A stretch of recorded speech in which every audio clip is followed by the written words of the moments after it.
இயேசு கிறிஸ்துவினாலும் உங்கள் அனைவருக்கும் கிருபையும் சமாதானம் உண்டாவதாக. என்னை ஆட்கொண்டு வரும் நான் சேவிக்கிறவருமாகிய என் ஆத்தும நேசர் என்னை ரட்சித்து இந்து குடும்பத்திலிருந்து என்னை ரட்சித்து என்மேல் அன்பு பாராட்டி இந்த உன்னதமான ஊழியத்தை கிராமங்களில், தெருக்களில், பட்டணங்களில், தாலுக்காக்களில், மாவட்டங்களில், மாநிலங்களில் இந்த கழுதை மேலே ஏறி பவனி வருகிற பிதா குமாரன் பரிசுத்த ஆவியானவர் அவருக்கே எல்லா துதிகன மகிமை உண்டாவதாக.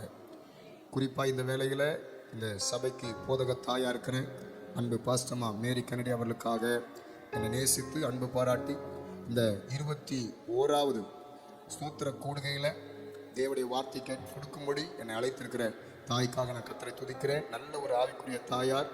அதைத் தொடர்ந்து இணைந்து கர்த்தருடைய ஊழியத்தை செய்து வருகிற பாஸ்டர் தேவா அவர்களுக்கும் லியோ அவர்களுக்கும் நான் கிறிஸ்துவின் நாமத்தில் வாழ்த்துகிறேன். அதை மாத்திரமில்லாமல் இந்த திருச்சபையில் இணைந்திருக்கிறதான ஒவ்வொரு ஜெப வீரர்களுக்காக, ஜெப குழுவுக்காக, வாலிப தம்பி தங்கைகளுக்காக, என் அருமையான சபை மூப்பர்கள், தகப்பன்மார்கள், வெளியில் அமர்ந்திருக்கிற சில சகோதர சகோதரிகள், உங்களையும் பார்க்கறது கொஞ்சம் கஷ்டமாக தான் இருக்குது. கர்த்தருக்கு ஸ்தோத்திரம். ஆனாலும் பரவாயில்ல. அல்லேலூயா. கர்த்தர் நல்லவர். திரைக்கு மறைவில் இருந்தாலும் என்னை நீங்கள் கண்டு வருகிறீர்கள். கர்த்தருக்கு ஸ்தோத்திரம். அல்லேலூயா. கர்த்தர் நல்லவர். ஆகவே உங்கள் மத்தியில் நிற்க தேவன் தந்த இந்த கிருபைக்காக நான் ஆண்டவரை துதிக்கிறேன். அல்லேலூயா. தேவன் மிகவும் பெரியவர். ஆமென். ஏறக்குறைய 20 ஆண்டு காலமாய் கர்த்தர் அஸ்திவாரம் போட்ட நாளில் இருந்து இன்றைக்கு ஆலயத்தை மகிமையாக எழுப்பி இந்த 20 ஆண்டு காலமாய் கரம் பிடித்தவர், நம்பினோர்கள் நட்டாற்றில் கைவிட்டாலும் கரம் பிடித்தவர் கைவிடாதபடி இன்றைக்கு வரைக்கும் நடத்தி வந்திருக்கிறார் என்றால் அவருக்கு எல்லா துதிகன மகிமை உண்டாவதாக. அல்லேலூயா. கர்த்தர் நல்லவர். ஆமென். கர்த்தர் நல்லவர். ஒரு பாட்டு பாடலாமா? அல்லேலூயா. கர்த்தர் நல்லவர். அவர் கருணையாய் தேடுகிறார். அவர்தான் இயேசு, அவர்தான் இயேசு, அவர்தான் இயேசு. அவரிடம் பேசு. அல்லேலூயா. கர்த்தர் நல்லவர். எனக்கொருவர் இருக்கின்றார், அவர் என்னையும் நேசிக்கிறார். காட்டினிலே அலைந்த என்னை கருணையாய் தேடுகின்றார். காட்டினிலே அலைந்த என்னை கருணையாய் தேடுகின்றார். அவர்தான் இயேசு, அவர்தான் இயேசு, அவர்தான் இயேசு. அவரிடம் பேசு. அவர்தான் இயேசு, அவர்தான் இயேசு, அவர்தான் இயேசு. அவரிடம் பேசு. அல்லேலூயா. எல்லாரும் சேர்ந்து பாடலாமா? Are you ready?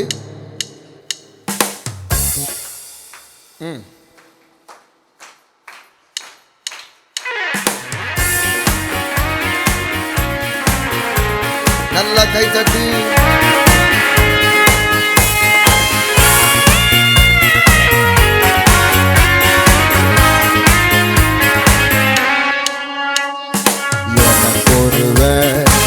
இருக்கின்றார், அவர் என்னையும் நேசிக்கிறார்.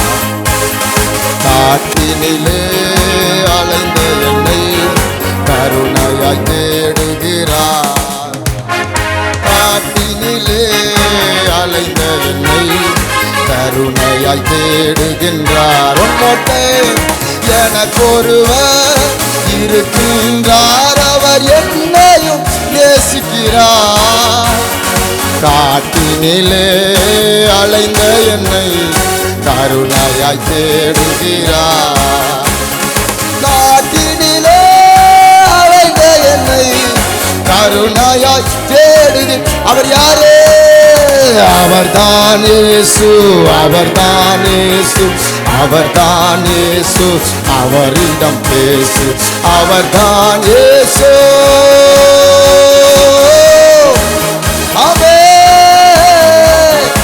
அவர்தான், அவர்தான் இயேசு. அவரிடம் பேசு. அவர்தான் இயேசு, அவர்தான் இயேசு.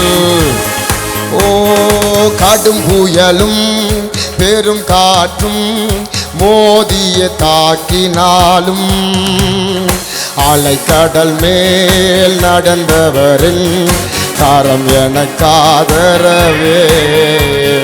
கடும் புயலும் பெரும் காற்றும் மோதிய தாக்கினாலும் அலைக்கடல் மேல் நடந்தவரின் கரம் எனக்காதரவே.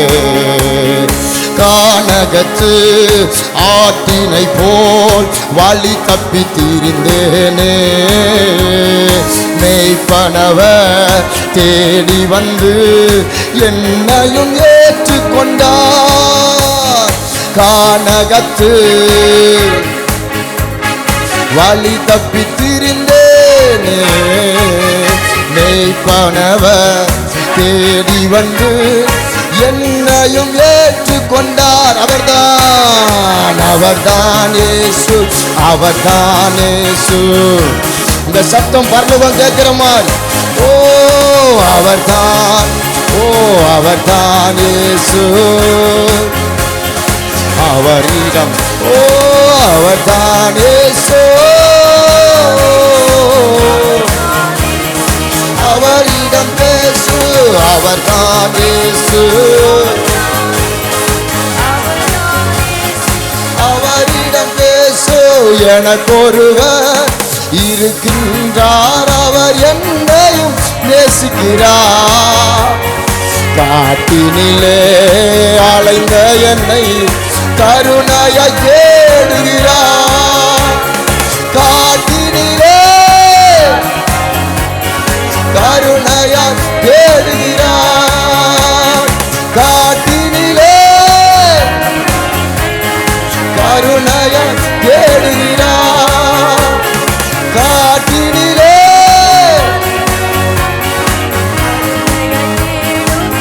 வெறுமையான வெறுமையான பாத்திரம் நான் வெறுத்து தள்ளாமலே, நீரம்பி வழியும் பாத்திரமாய் விளங்க செய்யும். வேதத்தில் காணோம், வேதத்தில் காணும் பாத்திரம் எல்லாம் இயேசுவை போற்றிடுதே. என்னையும் அவ்வித பாத்திரமாய் வணைந்து கொள்ளும். வேதத்தில் காணோம், வேதத்தில் காணும் பாத்திரம் எல்லாம் என்னையும் அவ்வித பாத்திரமாய் வணைந்து கொள்ளுமே.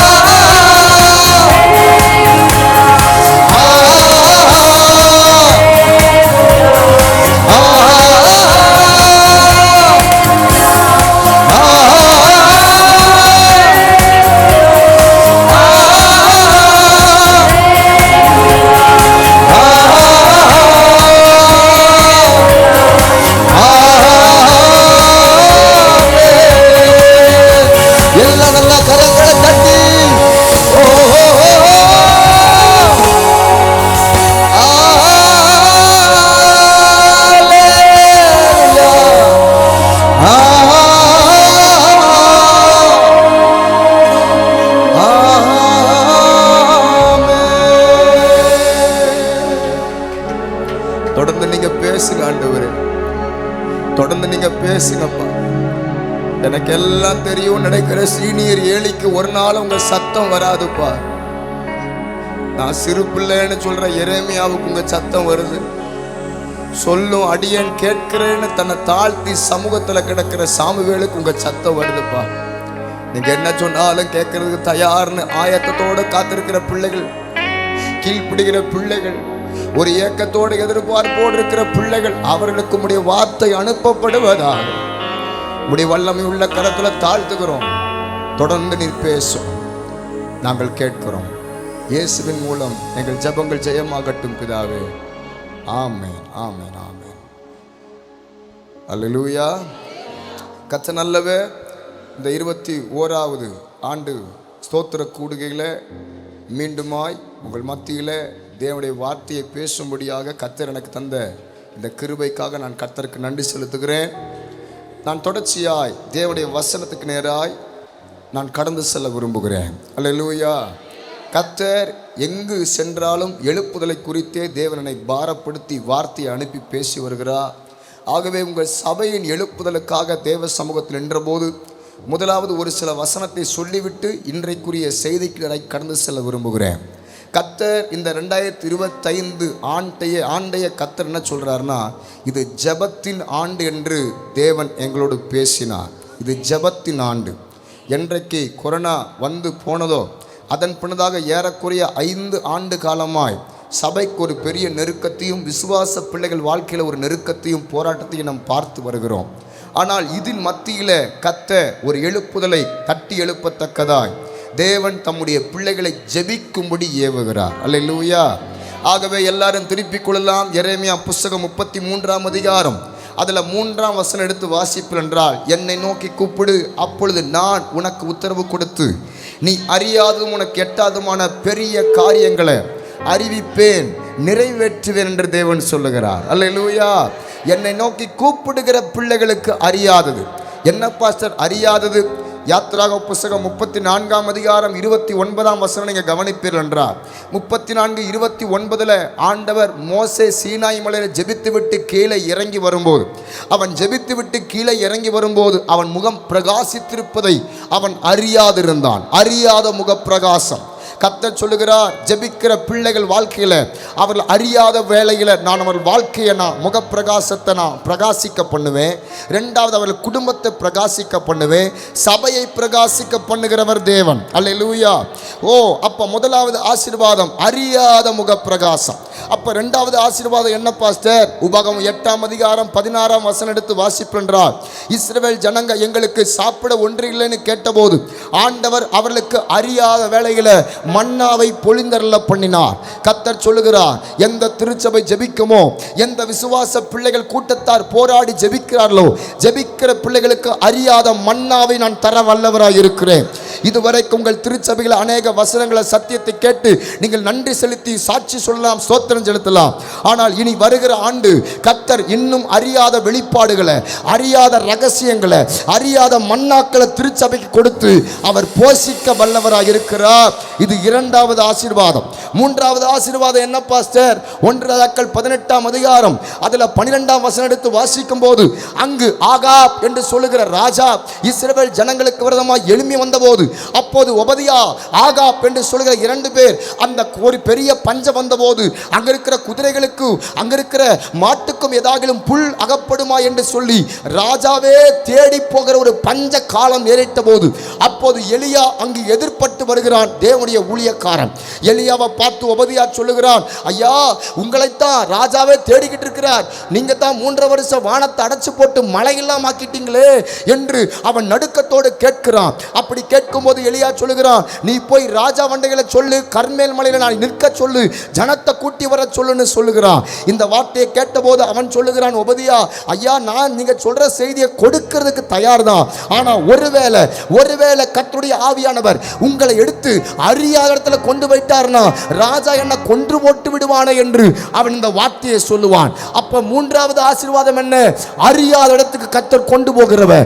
இதுவரைக்கும் உங்கள் திருச்சபை ஒரு இடத்துல ஒரு வட்டத்தில் அடங்கி இருக்கலாம், இதுவரைக்கும் உங்கள் ஊழியக்காரன் உங்க ஊழியக்காரி ஒரு வட்டத்தில் அடங்கி இருக்கலாம். ஆனால் கர்த்தர் இனி வருகிற காலத்தில் அறியாத இடங்கள்ல இந்த ஊழியத்தை கொண்டு போவார். அறியாத மாவட்டங்களுக்கு பாஸ்டர் தேவவா இருக்கட்டும், லீயவா இருக்கட்டும், கர்த்தர் ஊழியத்தில் உங்கள் சபை பிள்ளைகளையும் உங்கள் தாசர்களையும் கர்த்தர் பயன்படுத்த ஆரம்பிக்க போகிறார். அதற்கு அடையாளம் தான் அறியாத இடத்துக்கு கொண்டு போவதற்கு இந்த வருஷத்துல மாத்திரம், அதாவது இந்த குறிப்பிட்ட 3 மாசத்துல மாத்திரம் உங்க ஐயா தேவாயா என் கூட 2 மாவட்டத்துக்கு வந்துட்டாரு. கர்த்தருக்கு ஸ்தோத்திரம். அல்லேலூயா. உங்க தேவ மனுஷனுடைய ஆராதனையை பார்த்து அநேகர் வியக்கிறார்கள், சந்தோஷப்படுகிறார்கள். ஏன் சொல்றேன்? அவரே சொல்ற, ஐயா நானே நினைச்சு பார்க்கல, அறியாத இடத்துக்கு கர்த்தர் கொண்டு போகிறார், அறியாத இடத்துக்கு கர்த்தர் பயன்படுத்துகிறார். இது 3வது ஆசீர்வாதம். ஏசாயா புஸ்தகம் 55ஆம் அதிகாரம் 5வது வசனத்தை நீங்க வாசிப்பென்றால், அறியாத ஜாதியை நான் வரவழைப்பேன் என்று ஆண்டவர் சொல்லுகிறார். கடந்த 20 ஆண்டு காலமாய் இந்த கிரேஸ் மினிஸ்ட்ரி ஊழியத்தில் பலவிதமான விசுவாசிகள் இழந்திருக்கலாம். சில பேர் வெளியே போய் உங்களை புறவேசி உங்கள் சபைக்கு விரோதமாய் குற்றப்படுத்துகிற ஒரு கூட்டத்தார்கள் வெளியே சதறப்பட்டு கிடக்கலாம். ஆனால் ஆண்டவர் சொல்லுகிறார், போன கூட்டம் போகட்டும், ஆனால் அறியாத ஜாதிகளை, அறியாத பாஷைக்காரர்களை, அறியாத ஜனங்களை வருகிற 2026 இந்த 21வது ஆண்டுல அறியாத ஜாதிகள் ஜெபிக்கலாமா? அறியாத ஜாதிகளை இனி சபையில கொண்டு வர போறீங்க ஆண்டவரே. அநேக ஆத்துமாக்கள் ஆண்கள் பகுதி நிரம்பட்டும், பெண்கள் பகுதி நிரம்பட்டும், இன்னும் கிளை ஊழியங்கள் பெருகுவதாக இயேசுவின் நாமத்தினால். இது 4வது ஆசீர்வாதம். அப்ப 5வது ஆசீர்வாதம் என்ன பாஸ்டர்? நீங்கள் கவனித்து பார்ப்பதால் யோவான் புத்தகம் 4ஆம் அதிகாரம் அதுல 32 வசனம் எடுத்து வாசிப்பென்றால் 4:32 அங்க சமாரிய பெண் இயேசுவை சந்திக்கிற அந்த காலகட்டத்தில் இயேசு அங்கு சீஷரை பார்க்கிறார். சீஷர் எல்லாரும் ஆகாரத்தை கொண்டு வந்து கொடுக்கிறாங்க. உடனே இயேசு சொல்லுகிறார், எனக்கு இந்த போஜனம் வேண்டாம்ப்பா, நான் அறியாத வேற ஒரு போஜனம் வருகிறேன் என்று சொல்லுகிறார். அப்படின்னா என்ன அர்த்தம்? சமாரிய பெண் புறப்பட்டு போய் அங்க இருக்கிற கிராமங்களை, அங்க இருக்கிற பட்டணங்களை ஆத்தும ஆதாயம் பண்ணி ஒரு கூட்டத்தையே ஆண்டவருக்கு என்று திருப்பி விட்டார். கர்த்தர் சொல்லுகிறார், 5வது உங்கள் திருச்சபைக்கு வருகிற ஆசீர்வாதம். இதுவரைக்கும் கிராமத்தில் சந்திக்காத ஊழியம், இதுவரைக்கும் பட்டணத்தை சந்திக்காத ஊழியம். கர்த்தர் சொல்லுகிறார், இனி கிராமங்களை ஆதாயப்படுத்தும்படி, இனி பட்டணத்தில் உள்ள ஜனங்களை கர்த்தருக்குள்ள கொண்டு வரும்படி கர்த்தர் உங்கள் ஊழியத்தில் இந்த கிரேஸ் மினிஸ்ட்ரி திருச்சபைகளை 5வது ஆசீர்வாதமாய் பிதா குமாரன் ஜெபிக்கலாமா? ஜெபிக்கலாமா? இனி ஊழிய கதவு திறக்கட்டும், வீடுகள் தோறும் சபை எழும்பட்டும். உங்கள் வீடு ஜெப வீடாய், உங்கள் வீடு பிரிஸ்கில்லா ஆக்கில்லா வீடாய் மாறுவதாக, கிறிஸ்து வீடாய் மாறுவதாக. 6வது ஆசீர்வாதம் என்ன பாஸ்டர்? இயேசு கிறிஸ்து மரித்து உயிர் தெழுந்து விட்டார். வேதம் சொல்லுகிறது யோவான் 20ஆம் அதிகாரம் 14ஆம் வசனம், யோவான் 21ஆம் அதிகாரம் 4வது வசனம் ஆகிய 2 வசனத்தில் பார்க்கும்போது இயேசு தான் உயிர் தெழுந்து வந்து நிற்கிறார். ஆனால் அங்கே இருக்கிற மகதலேனா மரியாளுக்கு இயேசுன்னு தெரியல. இயேசு தான் உயிர் தெழுந்து வந்து கரையில் நிற்கிறார். ஆனால் வெறுமையான படகுல பேதுரு, ஐயோ இரவெல்லாம் வலை போட்டு ஒரு மீன் அகப்படலையேன்னு தோல்வி கண்டவனாய் நிற்கிறான். ஆனால் இயேசு கரையில் இருக்கிறது அவனுக்கு விளங்கவே இல்லை. அப்படியே என்ன அர்த்தம்? இயேசு அவனை பார்த்து சொல்றார், டேய் பேதுரு, படகுக்கு வலதுபுறமா வலைய போடுன்னு சொன்னபோது வலைய போட்டான். ஏறக்குறைய 153 மீன்களை, அவங்க பெரிய பெரிய மீன்களை பிடித்தார்களாம். அப்படின்னா என்ன அர்த்தம்? இயேசு உயிர் தெழுவதற்கு முன்னதாக வரைக்கும் அவர் மீன்களை 2 படகு அமிழத்தக்கதாக கொடுத்தது உண்மைதான். ஆனால் உயிர் தெழுந்த பின்னதாக அவர் சின்ன மீன் கொடுக்கல, பெரிய மீன் சொல்லித்தான் 153 மீன்களை கத்த தருவார்னா இதுதான் அறியாத இயேசு, அறியாத மகிமை. இதுவரைக்கும் நிறைய அற்புதங்களை இந்த ஊழியத்தை நீங்க கண்டிருக்கலாம். ஆனால் வருகிற ஆண்டுல இந்த 21ஆம் ஆண்டு ஜெபி ஜெபி ஜெபி, யாரெல்லாம் ஜெபிக்கிறீங்களோ, யாரெல்லாம் விசுவாசத்தோட கைதட்டி அப்பா இந்த வசனம் என் குடும்பத்தில் நடக்கட்டும், இந்த 21ஆம் ஆண்டு எங்கள் ஊழியத்தில், எங்கள் சபையில, எங்கள் வேலையில, எங்கள் பிசினஸ்ல பெரிய பெரிய மகிமை, பெரிய பெரிய மீன்களை கர்த்தர் தருவாராக. 7வது ஆசீர்வாதம் என்ன பாஸ்டர்? மத்தேயு 25ஆம் அதிகாரம் 13ஆம் வசனம் எடுத்து வாசிப்பென்றால் 25:13 அறியாத வேளையில, நினையாத வேளையில கிறிஸ்து இயேசு வருவார். அதுதான் கடைசி ஆசீர்வாதம். அன்றைக்கு மணவாட்டி திருச்சபையாகிய கிருபையின் ஜெப வீடு அப்படியே கர்த்தருடைய வருகைக்கு எல்லாரும் எடுத்துக்கொள்ளப்படுவோம் பாருங்க. ஒரு ஆத்துமா கூட கைவிடப்படக்கூடாது, ஒரு உன் பிள்ளை கைவிடப்படக்கூடாது, உன் கணவனால் கைவிடப்படக்கூடாது. யாரெல்லாம் ரட்சிக்கப்படலையோ எல்லாரும் இந்த 21வது ஆண்டுல குடும்பமாய் வருவார்களா? அல்லேலூயா. அப்ப ஆண்டவர் இந்த 7 விதமான அறியாத முகப்பிரகாசம், அறியாத மன்னா, அறியாத இடம், அறியாத ஜாதி, அறியாத போஜனம், அறியாத மகிமை இயேசு, அறியாத வருகை, இந்த 7 காரியங்களையும் யாருக்கு தருவார்? என்னை நோக்கி கூப்பிடுகிற பிள்ளைகளுக்கு தருவேன். அல்லேலூயா. என்னை நோக்கி கூப்பிடுகிற பிள்ளைகளுக்கு தான் அறியாதது, என்னை நோக்கி கூப்பிடுகிற பிள்ளைகளுக்கு தான் எட்டாதது. அல்லேலூயா. ஓகே. அப்போ ஆண்டவர், நான் இன்றைக்கு தேவ சமூகத்தில் ஜெபித்து கொண்டிருந்த போது, நான் எங்கு போனாலும் இந்த கொரோனாவுக்கு பின்னதாக ஆண்டவரே ஏன் இன்றைக்கு சபை எந்த நிலைமையில் தள்ளப்பட்டிருக்குன்னு கேட்டபோது ஆண்டவர் 7 விதமான நிந்தையை சொன்னார். 7 விதமான நிந்தைனா உபத்திரவம், பாடுகள், கண்ணீரின் வாழ்க்கை. இப்படிப்பட்ட சூழ்நிலையில் சபை தள்ளப்பட்டு கிடக்குதுரா மகன். என்றைக்கு கொரோனா வந்து போனதோ அதன் பின்னதாகத்தான் பிஸ்னஸில் ஒரு பெரிய அடியை பார்க்குறோம் தேசம் எங்கிலும். குறிப்பாக சமீப காலத்தில் திருப்பூரில், ஐயோ அது சொல்ல சொல்லவே தேவையில்லை. அவ்வளவு நெருக்கங்கள், போராட்டம். நான் சொல்லுவேன், விசுவாச பிள்ளைகள் ஆசீர்வதிக்கப்பட்டதானே சபைகளை விதைக்க முடியும், சபை ஆசீர்வாதத்தை பார்க்க முடியும். இன்றைக்கு எத்தனையோ திருச்சபை ஊழியக்காரங்க திருப்பூர்லையும் பார்க்குறேன், வெளியிடத்துலையும் மாவட்டங்களில் பார்க்குறேன். ஐயோ பாஸ்டர், என்றைக்கு இந்த கொரோனா வந்து போன பின்னதாக, ஐயோ இன்றைக்கு சமீபகாலமாக ஜிஎஸ்டி இந்த காரியம் அது இதுன்னு பலவிதமான பிஸ்னஸில் அடியை பார்த்த பின்னதாக இன்னைக்கு சபை எழும வேண்டிய விதமாக எழும முடியல. குறிப்பாக விசுவாச பிள்ளைங்க அதிகமாக நெருக்கப்படுறாங்க.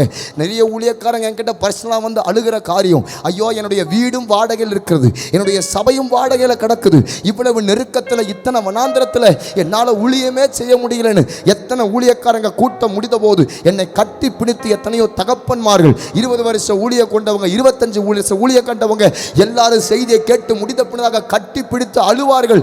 எனக்காக ஜோமனங்கியானு பெரிய பெரிய ஸ்தானத்தில் உள்ளவங்களாம் முழங்கால் போட்டு என்கிட்ட வந்து நிற்பாங்க. நான் ஏன் இந்த வார்த்தையை சொல்லுகிறேன்? கர்த்தர் ஒரு பெரிய பெரிய நிந்தைய, பெரிய பஞ்சத்தை நம்ம இன்றைக்கு கடைசி காலத்தில் பார்க்கிறோம் என்றால், நான் ஒன்று சொல்லுவேன், அப்போஸ்தலர் புத்தகத்தில் வரக்கூடிய எழுப்புதல் எங்க காலத்தில் நடக்கட்டும் நடக்கட்டும்னு சொல்லும்போது தான் அதே அப்போஸ்தலர் புத்தகத்தில் அகபு தீர்க்கதரிசி மூலமாய் உலகமெங்கும் கொடிய பஞ்சம் உண்டாகும்னு சொன்னாரு. அதுவும் நம்முடைய காலகட்டத்தில் சந்தித்துத்தான் ஆக வேண்டும். ஆனால் ஆண்டவர் இதன் மத்தியில் மக்களுடைய திருச்சபைகள் பல நெருக்கப்பட்டாலும் அவர்கள் உதாரத்துவமாய், அவங்க கொடிய தரித்திரத்திலிருந்தாலும் உதாரத்துவமாய் கொடுத்து அவர்கள் மேசிலேம் திருச்சபையை தாங்கினார்களாம். நான் சொல்ல முடியும், அன்றைக்கு இருந்த திருச்சபை சுயத்தை சாகடித்து வாழ்ந்தார்கள். அன்றைக்கு இருந்த திருச்சபை சுயத்தை சாகடித்து தேவனுடைய வருகைக்காக, அவர் ராஜ்யத்துக்காக துடியாய் துடித்து ஓடினார்கள். ஆகவே தான் ஆண்டவர் இந்த கடைசி காலத்தில் நம்முடைய சுயத்தையும் சாகடிப்பவே கர்த்தர் நம்மை இப்படிப்பட்ட பாதை நடத்துகிறாரோ என்று அநேக நேரம் நான் சிந்தித்து வருகிறேன். சோ ஆண்டுடைய பிள்ளைகளாகிய நமக்கு ஆண்டவர் சொல்லுகிறார், எப்பேற்பட்ட நெருக்கம் வந்தாலும் என் பிள்ளைகளுக்கு இந்த 7 விதமான நிந்தையும் நான் புரட்டி போட வல்லவராக இருக்கிறேன் என்று ஆண்டவர் சொன்னார். என்ன பாஸ்டர் 7 விதமான நிந்தை? திருப்பிக் கொள்ளுங்கள், யோசுவா புத்தகம் 5ஆம் அதிகாரம் அதுல 9ஆம் வசனம் எடுத்து வாசி பார்த்தீங்கன்னா, யோசுவாவை கூப்பிட்டு ஆண்டவர் சொல்றார், யோசுவா, இன்று எகிப்து நிந்தையை உங்கள் மேல் இராதபடிக்கு புரட்டி போட்டேன்கிறார். முதல் நிந்தை எகிப்தின் நிந்தை. என்ன பாஸ்டர் எகிப்து நிந்தை நீங்க கேட்கலாம். அடிமைத்தன நிந்தை. இஸ்ரவேல் ஜனங்கள் 430 வருஷம் அடிமைப்பட்டு கிடந்தார்கள். ஆனால் ஆண்டவர் யோசுவாவின் தலைமையில, மோசேயின் தலைமையில கொண்டு வந்து நிறுத்தி யோசுவாவின் ஊடாக கானான்ல கொண்டு போய் சேர்க்கிற காலகட்டத்தில் தான் ஆண்டவர் சொன்னார், எகிப்து நிந்தையை நான் புரட்டி போட்டேன்டான்னு ஆண்டவர் இந்த வார்த்தையை சொன்னார். ஹல்லேலூயா. எப்ப இந்த வார்த்தையை சொன்னார் தெரியுமா? யோர்தானை கடக்கும் போது. ஹல்லேலூயா. எத்தனை பேருக்கு வார்த்தை விளங்குது? செங்கடல் அது ஞானஸ்தானத்துக்கு அடையாளம், ஜலத்தில் எடுத்த ஞானஸ்தானத்துக்கு அடையாளம். யோர்தான் நதி அது அக்கினி ஞானஸ்தானத்துக்கு அடையாளம். இன்றைக்கு நிறைய பேர் திருச்சபையில பாஸ்டர்மா கிட்ட, ஐயா கிட்ட நீங்க ஞானஸ்தானம் பண்ணப்பட்டு நீங்க சபையில உட்கார்ந்து இருக்கலாம். ஆனாலும் ஏன் வாழ்க்கையில் இந்த மாறல, ஏன் சூழ்நிலை மாறல? கர்த்தர் சொல்றார், யோர்தான் என்று சொல்லுகிற அக்கினி ஞானஸ்தானத்தை, அதுதான் பெந்தகோஸ்து அனுபவத்தில் மேல் வீட்டு அறையில எல்லாரும் காத்திருந்தாங்க. கர்த்தர் சொல்லுகிறார், அந்த அக்கினி ஞானஸ்தானத்தை கர்த்தருடைய பிள்ளைகளாக நீங்க என்றைக்கு பெறுகிறீர்களோ அவர்களுக்கு தான் எகிப்தின் நிந்தையை பூமியில் இராதபடிக்கு புரட்டி போடுகிற தேவன் அவர். அப்ப முதல் நிந்தை அடிமைத்தன நிந்தை. என்ன நிந்தை? அடிமைத்தன நிந்தை. பாஸ்டர் அடிமைத்தன நிந்தைனா என்ன பாஸ்டர் சொல்ல விரும்புறீங்க? ஜாதி ரீதியாக நடக்கிற அடிமைத்தனம், பாவத்தின் ரீதியாய், ஐயோ சபைக்குள்ள வரும்போது நல்லா தான் வரேன், ஆனா வெளியில போகும்போது வேறு விதமா முறுமுறுக்கிறேன், செயல்படுறேன், எனக்குள்ள இந்த பாவத்தை விட முடியல, எனக்குள்ள இந்த சுபாவத்தை விட முடியல, எனக்குள்ள இந்த அக்கிரமத்தை விட முடியலன்னு ஏதோ ஒரு மறைமுகமான பாவத்தின் அடிமைத்தனம். அடிமைத்தனம். சோ ஆண்டவர் இந்த வார்த்தையை சொல்லுகிறார், ஒருவேளை நீ எந்த பாவத்தின் அடிமைத்தனத்தில் இருந்தாலும் அந்த அடிமைத்தனத்தின் நுகத்தையும் நான் புரட்டி போட விரும்புகிறேன். இரண்டாவது என்ன பாஸ்டர் நிந்தை அப்படின்னு நீங்க கேட்கிறீங்களா? நீங்க 1 சாமுவேல் புத்தகம் 17ஆம் அதிகாரத்தில் 26ஆம் வசனம் கவனிச்சீங்கன்னா, அந்த 17ஆம் அதிகாரத்தில் கோலியாத் என்று சொல்லுகிற 6 முழம் 1 ஜான் கொண்ட ஒரு பெரிய அரக்கன் முன்னாடி வந்து நிற்கிறான். ஆனா சவுல் ராஜா அந்த அரக்கன் அடித்து அவனை கொல்லுவதற்கு பதிலாக அவன் பயந்து ஓடுகிறான். ஆனால் தாவீதுன்னு சொல்லுகிற ஒரு சாதாரண சின்ன பையன், அவன் தாவீது அங்க களத்தில் வந்து நிற்கிறான். நான் சொல்லுவேன், இந்த தாவீது தாவீது களத்துல வந்து நின்ன போது அவன் பக்கத்துல உள்ள ஆளெல்லாம் பார்த்து கேட்கிறான், எத்தனை நாள் இவன் குக்கரிச்சிருக்கிறான் கோலியாத்து? 40 நாள் குக்கரிச்சிருக்கிறான், ஒருத்தனாவது போகலையா? ஒருத்தனும் போகல. உடனே தாவீது தன்னிடத்தில் நிற்கிறவர்களை பார்த்து, இந்த பெலிஸ்தனை கொன்று இஸ்ரவேலுக்கு நேரிட்ட நிந்தையை நீக்கிறவனுக்கு என்ன செய்யப்படும்? ஜீவனுள்ள தேவனுடைய சேனைகளை நிந்திக்கிறதுக்கு விருத்த சேதனம் இல்லாத இந்த பெலிஸ்தன் எம்மாத்திரம்ங்கிறான். அவன் சொல்றான், இஸ்ரவேலுக்கு நேரிட்ட நிந்தைங்கிறான். இஸ்ரவேல் எதற்கு அடையாளம்? சபைக்கு அடையாளம், ஆண்டுடைய பிள்ளைகளுக்கு அடையாளம். இஸ்ரவேலுக்கு நேரிட்ட நிந்தைன்னா என்ன அர்த்தம்? சபைக்கே ஒரு பெரிய நிந்தை அப்படிங்கிறான். அப்படின்னா என்ன அர்த்தம்? தாவீது இந்த இடத்துல நிந்தைங்கிறானே, இது எந்த நிந்தை பாஸ்டர்? கோலியாத்து நிமித்தம் வருகிற நிந்தை. உங்கள் திருச்சபைக்கு இதுவரைக்கும் கோலியாத்து நிமித்தம் சில நிந்தைகள் வந்திருக்கலாம். ஆண்டவர் சொல்றார், என்ன பாஸ்டர் கோலியாத்து நிமித்தம் நிந்தை? எதிர்கால பயத்தை கொடுக்கிறவன் கோலியாத்து. ஐயோ எனக்கு சந்ததி இன்னும் உண்டாகலை, என் வாழ்க்கை இப்படியே போயிருமோ, ஐயோ எனக்கு இன்னும் திரும்ப நடக்கலை, எனக்கு வயசு கடந்துட்டே போயிட்டு இருக்கு, ஐயோ என் பிள்ளை இப்படி போயிட்டே இருக்கிறான், ஒருவேளை இப்படியே ட்ராவல் ஆயிடுவோமோ, ஐயோ என் குடும்பத்தில் இப்படிப்பட்ட சூழ்நிலை, என் கணவர் ரசிக்கப்பட வாய்ப்பே இல்லையோ, ஒருவேளை என் மனைவி ரசிக்கப்பட வாய்ப்பே இல்லையோ, ஐயோ எங்கள் ஊழியத்தில் இதே சூழலில் தான் நாங்கள் சர்ச்சு குரோத்தை பார்க்க முடியாமல், எதிர்கால பயம், எதிர்கால பயம், எதிர்கால பயம். ஐயோ எனக்கு சரீரத்தில் வேலை வேணும், ஐயோ எனக்கு சரீரத்தில் சோர்வு, ஐயோ என்னுடைய சரீரத்தில் இப்படி கேன்சருன்ட்டாங்க, ஐயோ தைராய்டுன்ட்டாங்க, ஐயோ கொலஸ்ட்ரால்ன்ட்டாங்க, ஐயோ ப்ரெஷருங்கிறாங்க, ஐயோ எனக்கு அலர்ஜிங்கிறாங்க, ஐயோ எனக்கு உசுறு போகுன்னு சொல்கிறாங்க. பயம், எதிர்காலத்தை குறித்த பயம். இது கோலியாத்தின் ஆவி, இது கோலியாத்து நிமித்தம் வருகிற நிந்தை. ஆண்டவர் சொல்லுகிறார், நான் இருக்கிற வரைக்கும் எத்தனை கோலியாத்து எழும்பினாலும் அந்த நிந்தையை நான் புரட்டி போட வல்லவராக இருக்கிறேன். ஜெபிக்கலாமா? ஜெபிக்கலாமா? இயேசுவின் நாமத்தில் எங்கள் சபைகளை, ஓ என் அக்காவுக்குள்ள, என் அண்ணனுக்குள்ள யாரெல்லாம் சரீர பலவீனத்தில் கிடக்கிறாங்களோ, யாரெல்லாம் சபையே பலவீனப்பட்டு கிடக்குதா, கர்த்தர் உடைக்கிறார். இன்னைக்கு அந்த பலவீனத்தை உடைக்கிறார். இன்னைக்கு அந்த பலவீனத்தை உடைப்பாராக. பரலோக பிதாவே உடைக்கிறேன். பிதா, குமார், பரிசுத்தாவி நாமத்தில் எதிர்கால பயத்தை கொடுக்கிற ஆவி உடைவதா? உடைக்கிற எதிர்கால பயம். கடன், ஐயோ அவ்வளவுதான், இந்த கடனை நம்ம அழிச்சிருமோ, எதிர்கால பயம். ஒருவேளை யார் எந்த கடன் சொல்லியோ, எதிர்கால வியாதியை குறிச்சோ, எதில் நீ எதிர்காலத்தை குறித்து பயந்து கிடக்கிறியோ, பிரதர் தீர்க்கமா சொல்றேன், உடைக்கிறார். தீர்க்கமா சொல்றேன், உடைக்கிறார். மூணாவது நிந்தை என்ன பாஸ்டர்? எசேக்கியேல் புஸ்தகம் 36ஆம் அதிகாரம் 30ஆம் வசனம் எடுத்து வாசிச்சு பார்த்தீங்கன்னா 36:30 அவர் சொல்லுகிறார், நீங்கள் இனிமேல் ஜாதிகளுக்குள்ளே பஞ்சத்தினால் உண்டாகிற நிந்தையை அடையாதபடிக்கு விருட்சத்தின் கனிகளையும் வயலின் பலன்களையும் பெருக பண்ணுவேன் அப்படிங்கிறார். இது என்ன நிந்தை? பஞ்சத்தினால உண்டாகிற நிந்தை. ஆண்டவர் சொல்றார், இதுவரைக்கும் பஞ்சம் பஞ்சம், ஐயோ திரளா விதைக்கிறேன் ஆனால் கொஞ்சமாக தான் அறுக்கிறேன். நல்லா ஊழியம் ஓடிக்கிட்டே இருக்கீங்க, ஃபாஸ்டிங் ப்ரேயர் எல்லாம் போடுறோம் ஆனால் கொஞ்சமாக அறுக்கிற மாதிரியே தெரியுது. நிறைய நாங்கள் வேலை செய்கிறோம், பிரயாசப்படுறோம், ஆனால் வட்டிக்காரனுக்கே பணம் போகுது, ஆனால் அடுத்த நிலைக்கு போக முடியல. சொந்த இடத்த வாங்க பிரயாசப்படுறேன், எழும்ப முடிய மாட்டேங்குது. சொந்த சபையை கட்ட வாசப்படுறேன், எழும்ப முடிய மாட்டேங்குது. சொந்தமாக வீட்டை நான் கத்தருடைய வீட்டை எழுப்பணும்னு ஆசைப்படுறேன், அந்த கட்டுமானம் அப்படியே நிற்குது. கத்தர் சொல்றார், ஒரு பெரிய பஞ்சத்தை சந்திக்கிறீங்களா?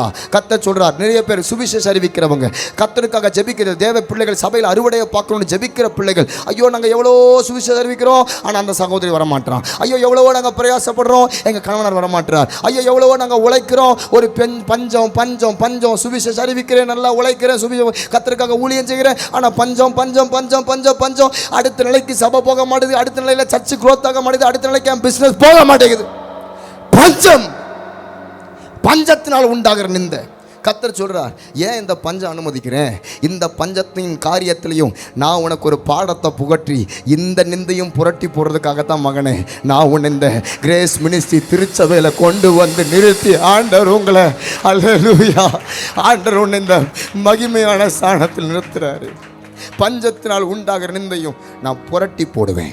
4வது நிந்தை என்ன பாஸ்டர்? நீங்கள் ஏசாயா புஸ்தகம் 54ஆம் அதிகாரம் 4ஆம் வசனம் கவனிச்சிங்கன்னா, 54 நாளில் பயப்படாத, நீ வெட்கப்படுவதில்லை, நானாதே நீ லட்சை அடைவதில்லை, உன் வாலிபத்தின் வெட்கத்தை மறந்து உன் விதவை இருப்பின் நிந்தையை இனி நினையாது இருப்பாய். என்ன நிந்தை? விதவை இருப்பின் நிந்தை. என்ன நிந்தை? விதவை இருப்பின் நிந்தை. என்ன பாஸ்டர் விதவை இருப்பின் நிந்தை? விதவைனா ஒரு இழப்பை கண்டவள்னு அர்த்தம். விதவைனா தனிமைப்படுத்தப்பட்டவள் அர்த்தம். ஒருவேளை குடும்பத்தில் சில மரணத்தை சந்தித்து அவரை இழந்துட்டேன், இவங்களை இழந்துட்டேன், உறவுகளை இழந்துட்டேன், காரியங்கள் இழந்துட்டேன், என் கூட இருக்கிற மகனை இழந்துட்டேன், மகளை இழந்துட்டேன். யார் எந்தெந்த சூழ்நிலையில் சில நிந்தையை நீங்கள் சந்தித்து வருகிறீர்களோ, ஒருவேளை மரணம் சில பேரை பிரிச்சிருச்சா, ஒருவேளை எல்லாம் இருக்குது பாஸ்டர் எனக்கு, ஆனால் எல்லாம் இருந்தாலும் நான் தனிமையை சந்திக்கிறேன் பாஸ்டர். நான் எதிர்பார்க்குற அன்பை என் கணவன் காட்ட மாட்டார், நான் எதிர்பார்க்குற அன்பை என் மனைவி காட்ட மாட்டேன், நான் எதிர்பார்க்குற அன்பு என் பிள்ளை காட்ட மாட்டேங்குது, உறவுகள் எல்லாம் என்னை உதைக்கி வேறு விதமாக என்னை பார்க்குறது டிசைன் பண்ணி. கர்த்தர் ஒருவேளை நீங்கள் எந்த நிலையில் விதவை இருப்பு நிந்தையில் தனிமைங்கிற சூழலில் எல்லாம் இருந்தாலும் வெளியில் மற்றவங்க மட்டும் நான் சிரிக்கிறேன் பாஸ்டர், ஆனால் உள்ளே நான் அழுதுட்டு தான் இருக்கிறேன் பாஸ்டர். அப்படி சிலர் இங்கே இருக்கீங்க. உள்ளே நான் அழுதுட்டு இருக்கேன், வெளியில் நான் எல்லாரும் முன்னாடியும் சிரிச்சிட்ருக்கேன், ஆனால் உள்ளே நான் அழுதுட்டுருக்கிறேன். நிறைய நேரம் தனிமை என்னை ரொம்ப கொல்லுது பாஸ்டர். சில நேரம் எல்லாரும் மூலையும் நான் சிரித்து நான் என் வாழ்க்கையில் இருக்கிற கஷ்டத்தை வெளியில் காட்டிக்கிடாமல் உள்ளே வச்சு நான் அழுதுகிட்டு இருக்கேன் பாஸ்டர். நிறைய நேரம் நான் அப்படி தான் புலம்பிகிட்ருக்கேன். கர்த்தர் சொல்கிறார், இந்த விதவை இருப்பு நிந்தையும் நான் கணக்கில் தான் வச்சுருக்கேன், நான் புரட்டி போடுவேன். உலகத்தின் முடிவு பரியந்தம் இதோ சதா நாட்களிலும் நான் உங்களுடனே கூட இருக்கிறேன். இது 5வது நிந்தை. 4வது நிந்தையா? எத்தனை 4 தானே? 5வது நிந்தையை பாருங்க. எசேக்கியேல் 36ஆம் அதிகாரம் 15ஆம் வசனம். வேதம் சொல்லுகிறது, நான் இனிமேல் புறஜாதிகள் செய்கிற அவமானத்தை உன்னிடத்தில் கேட்க பண்ணுவது இல்லை, நீங்கள் ஜனத்து நிமித்தம் வருகிற நிந்தையை சுமப்பதும் இல்லை அப்படிங்கிறார். இது 5வது நிந்தை. ஜனத்து நிமித்தம் வருகிற நிந்தை. என்ன பாஸ்டர் ஜனத்து நிமித்தம்? எனக்கு தெரியும், இந்த திருச்சபையில் எத்தனையோ ஜனங்களால் நிந்திக்கப்பட்டவர்கள் இங்கே அமர்ந்திருக்கிறீர்கள், உறவுகளால் நிந்திக்கப்பட்டவர்கள், சபையை விட்டு வெளியில் போனவங்க, உதாசீனப்படுத்தி கேவலப்படுத்தி எல்லா விதமாக ஊழியத்தை குறித்து சபையை குறித்து இந்த 20 ஆண்டு காலம் உங்களை துக்கப்படுத்தினவங்க, வேதனைப்படுத்தினவங்க, ஆண்டவரே இங்கே இல்லைன்னு சொன்னவங்க, ஆண்டவரே உங்க கூட இல்லைன்னு பேசினவங்க யார் யார்? ஜனத்து நிமித்தம் நீங்கள் நிந்தையை சுமந்துக்கிட்டு வரீங்களா?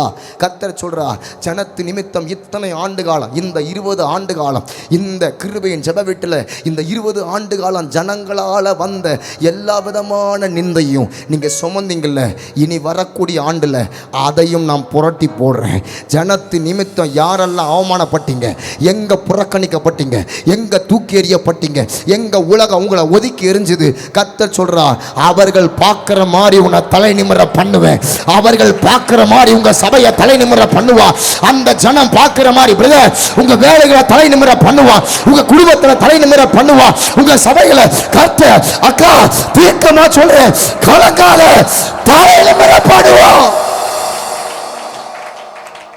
தலை நிமிர பண்ணுவா, தலை நிமிர பண்ணுவா, தலை நிமிர பண்ணுவா, தலை நிமிர பண்ணுவா. ஆண்டவர் எப்பவுமே தான் பிள்ளைகள் துவக்க வேணா அற்பமாக இருக்கிற மாதிரி தெரியும். இந்த கழுகு இருக்குது பாருங்க, கழுகு அப்படியே அந்த தான் குஞ்சை கொஞ்சம் தூரம் நல்லா மேலே தூக்கிட்டு போய் அதுக்கு பறக்கிறதுக்கு ட்ரைனிங் கொடுக்குறதுக்காக டக்குன்னு கழட்டி விட்டுருமா. அந்த கழுகு குஞ்சு மேலே இருந்து எத்தனையோ ஃபீட்டில் இருந்து அது கீழே பறக்குமா, கீழே கீழே விழுமா. அது கொஞ்சம் சின்ன சிறகை வச்சுக்கிட்டு அது எப்படியாவது பறக்க ட்ரை பண்ணுமா. அந்த கழுகு சின்ன கழுகு நினைக்குமா, ஐயோ என் தாய் இவ தாயா இல்லை பேயா நினைக்குமா. கழட்டி விட்டாலே படுவாவி பாதகத்தை கழட்டி விட்டாலே, என்னை இவ்வளோ தூக்குற மாதிரி தூக்கி ஒரேடியாக கழட்டி விட்டாலே. ஆனால் அதுக்கு தெரியாது, அந்த குஞ்சு கழுகுக்கு தெரியாது, அதுக்கு வரும், அந்த குஞ்சு கழுகுக்கு தெரியாது எங்கேருந்து தான் அந்த தாய் கழுகு வரும் தெரியாது. பின்னதாக வந்து கீழே விழுகிற கண்டிஷனில் அழகாக மறுபடியும் தூக்கி மேலே கொண்டு போகுது. கர்த்தர் உங்கள் வாழ்க்கையில் அதை தான் செய்ய விரும்புகிறேன். தம்பி தங்கச்சி, கர்த்தர் உங்கள் ஜீவியத்தில் உங்கள் சபையில் அதை தான் செய்ய விரும்புகிறார். என்னன்னு தெரில கர்த்தர் சொல்கிற ஒரு வார்த்தை தான், நீ கழுகுகளை போல செட்டைகள் அடித்து நீ உயர பறப்ப, நீ கழுகுகளை போல செட்டைகள் அடித்து உயர பறப்ப. ஓ கழுகுக்கு சமானமாய் வாழ வயது திரும்ப உண்டாகுது, திரும்ப வாழ வயது உண்டாகுது. ஒருவேளை என்னைக்கு வேணா சிறகு பிழிஞ்சிருக்கலாம், இன்னைக்கு வேணா சிறகெல்லாம் கிழிச்சிருக்கலாம், இன்னைக்கு வேணா எல்லா விதமான சிறகை இழந்து நீ ஏதோ சாகர கண்டிஷன் இருக்கிறது போல தெரியும் உலகத்துக்கு, ஏன் உனக்கே தெரியும். ஆனா நான் சொல்றேன், மீண்டும் அந்த கழுகுக்கு சமானமாய் கர்த்தர் சொல்றார், மறுபடியும் சிறகு முளைக்க தொடங்குகிறது, மறுபடியும் அந்த தாய் அந்த சிறகு முளைக்க ஆரம்பிக்கிறது கழுகுக்கு. கர்த்தர் சொல்றார், உன் வாழ்க்கையிலையும் உன் சபையிலையும் ஊழியத்திலையும் மறுபடியும் திரும்ப வயது, திரும்ப காலம், திரும்ப ஆயுசு, வசந்த காலத்தை நானே நானே நானே நானே பெற்றுக்கிறேன். இயேசுவே நாமத்தில் தேவனே திரும்ப கொடுக்கிறோம், திரும்ப கொடுக்கிறேன். இது யாருக்கு இந்த வார்த்தை அனுப்புறாங்க எனக்கு தெரியல, யாருக்கு இந்த வார்த்தை அனுப்புறாங்க தெரியல. நான் திரும்ப கொடுக்கிறவன், நான் திரும்ப கொடுக்கிறவன். நீ ஜனத்து நிமித்தம் நிந்தையை சுமந்து இருக்கியா, இதை நான் புரட்டி போடுவேன். ஸோ 5 நிந்த, 6வது நிந்த. இந்த 6வது நிந்த இது யாருக்கு பாஸ்டர்? இது ஊழியம் செய்கிற பிள்ளைகளுக்கு. இது ஊழியம் செய்கிற ஒரு ஜப குழுவாக இருக்கலாம், சுவிசேஷ குழுவாக இருக்கலாம், சபைகளை தேசத்தில் எழுப்புதலை பார்க்கணுன்னு பிரயாசப்படுகிற பிள்ளைகளாக இருக்கலாம். ஊழியம் செய்கிற பிள்ளைகளுக்கு பிசாசு கொடுக்குற 6வது நிந்த. 1 சாமுவேல் புஸ்தகம் 11ஆம் அதிகாரம் 2ஆம் வசனம் கவனித்து பார்த்தீங்கன்னா, அக்காலத்தில் அம்மோனியனாகிய நாகாஸ் என்று சொல்லுகிற ஒரு ராஜா இஸ்ரவேல் ஜனங்களை பார்த்து சொல்கிறான், நான் உங்கள் ஒவ்வொருடைய வலது கண்ணையும் பிடுங்கி இஸ்ரவேலர் எல்லார் மேலையும் நிந்தையை வரப்பண்ணுவதே நான் உங்களிடத்தில் செய்கிற உடன்படிக்கை அப்படிங்கிறான். யார் பாஸ்டர் இந்த நாகாஸ்? யார் பாஸ்டர் வலது கண்ணை பிடுங்குறேங்கிறான்? இஸ்ரவேல் ஜனங்களுக்கு ராஜா இல்லாத காலகட்டத்தில் அங்கே இருக்கிறதான அம்மோனியனாகிய நாகாஸ்னு ஒருத்தன் வந்து, ஏய் எங்களோட யுத்தம் பண்ணுங்கடா அப்படின்னு நிற்கிறான். உடனே இஸ்ரவேல் ஜனங்க சொல்கிறாங்க, ஐயோ எங்களுக்கு ராஜா இல்லையா, நாங்கள் சமாதான கொடியை காட்டுறோன்னு அவன் சமாதான கொடியை எடுத்து காமிச்சாலும் அவங்க சொல்கிறாங்க, ஏய் நீ என்னதான் சமாதான கொடியை காமிச்சாலும் நான் உங்கள் எல்லாருடைய வலது கண்ணையும் பிடுங்கி இஸ்ரவேலர் எல்லார் மேலையும் நிந்தையை வரப்பண்றது தான்டா நான் உங்கள் இடத்துல செய்கிற உடன்படிக்கை அப்படிங்கிறான். நிந்தை, நாகாசி நிமித்தம் வருகிற நிந்தை. இது என்ன பாஸ்டர்? வலது கண்ணை பிடுங்குறங்கிறான்.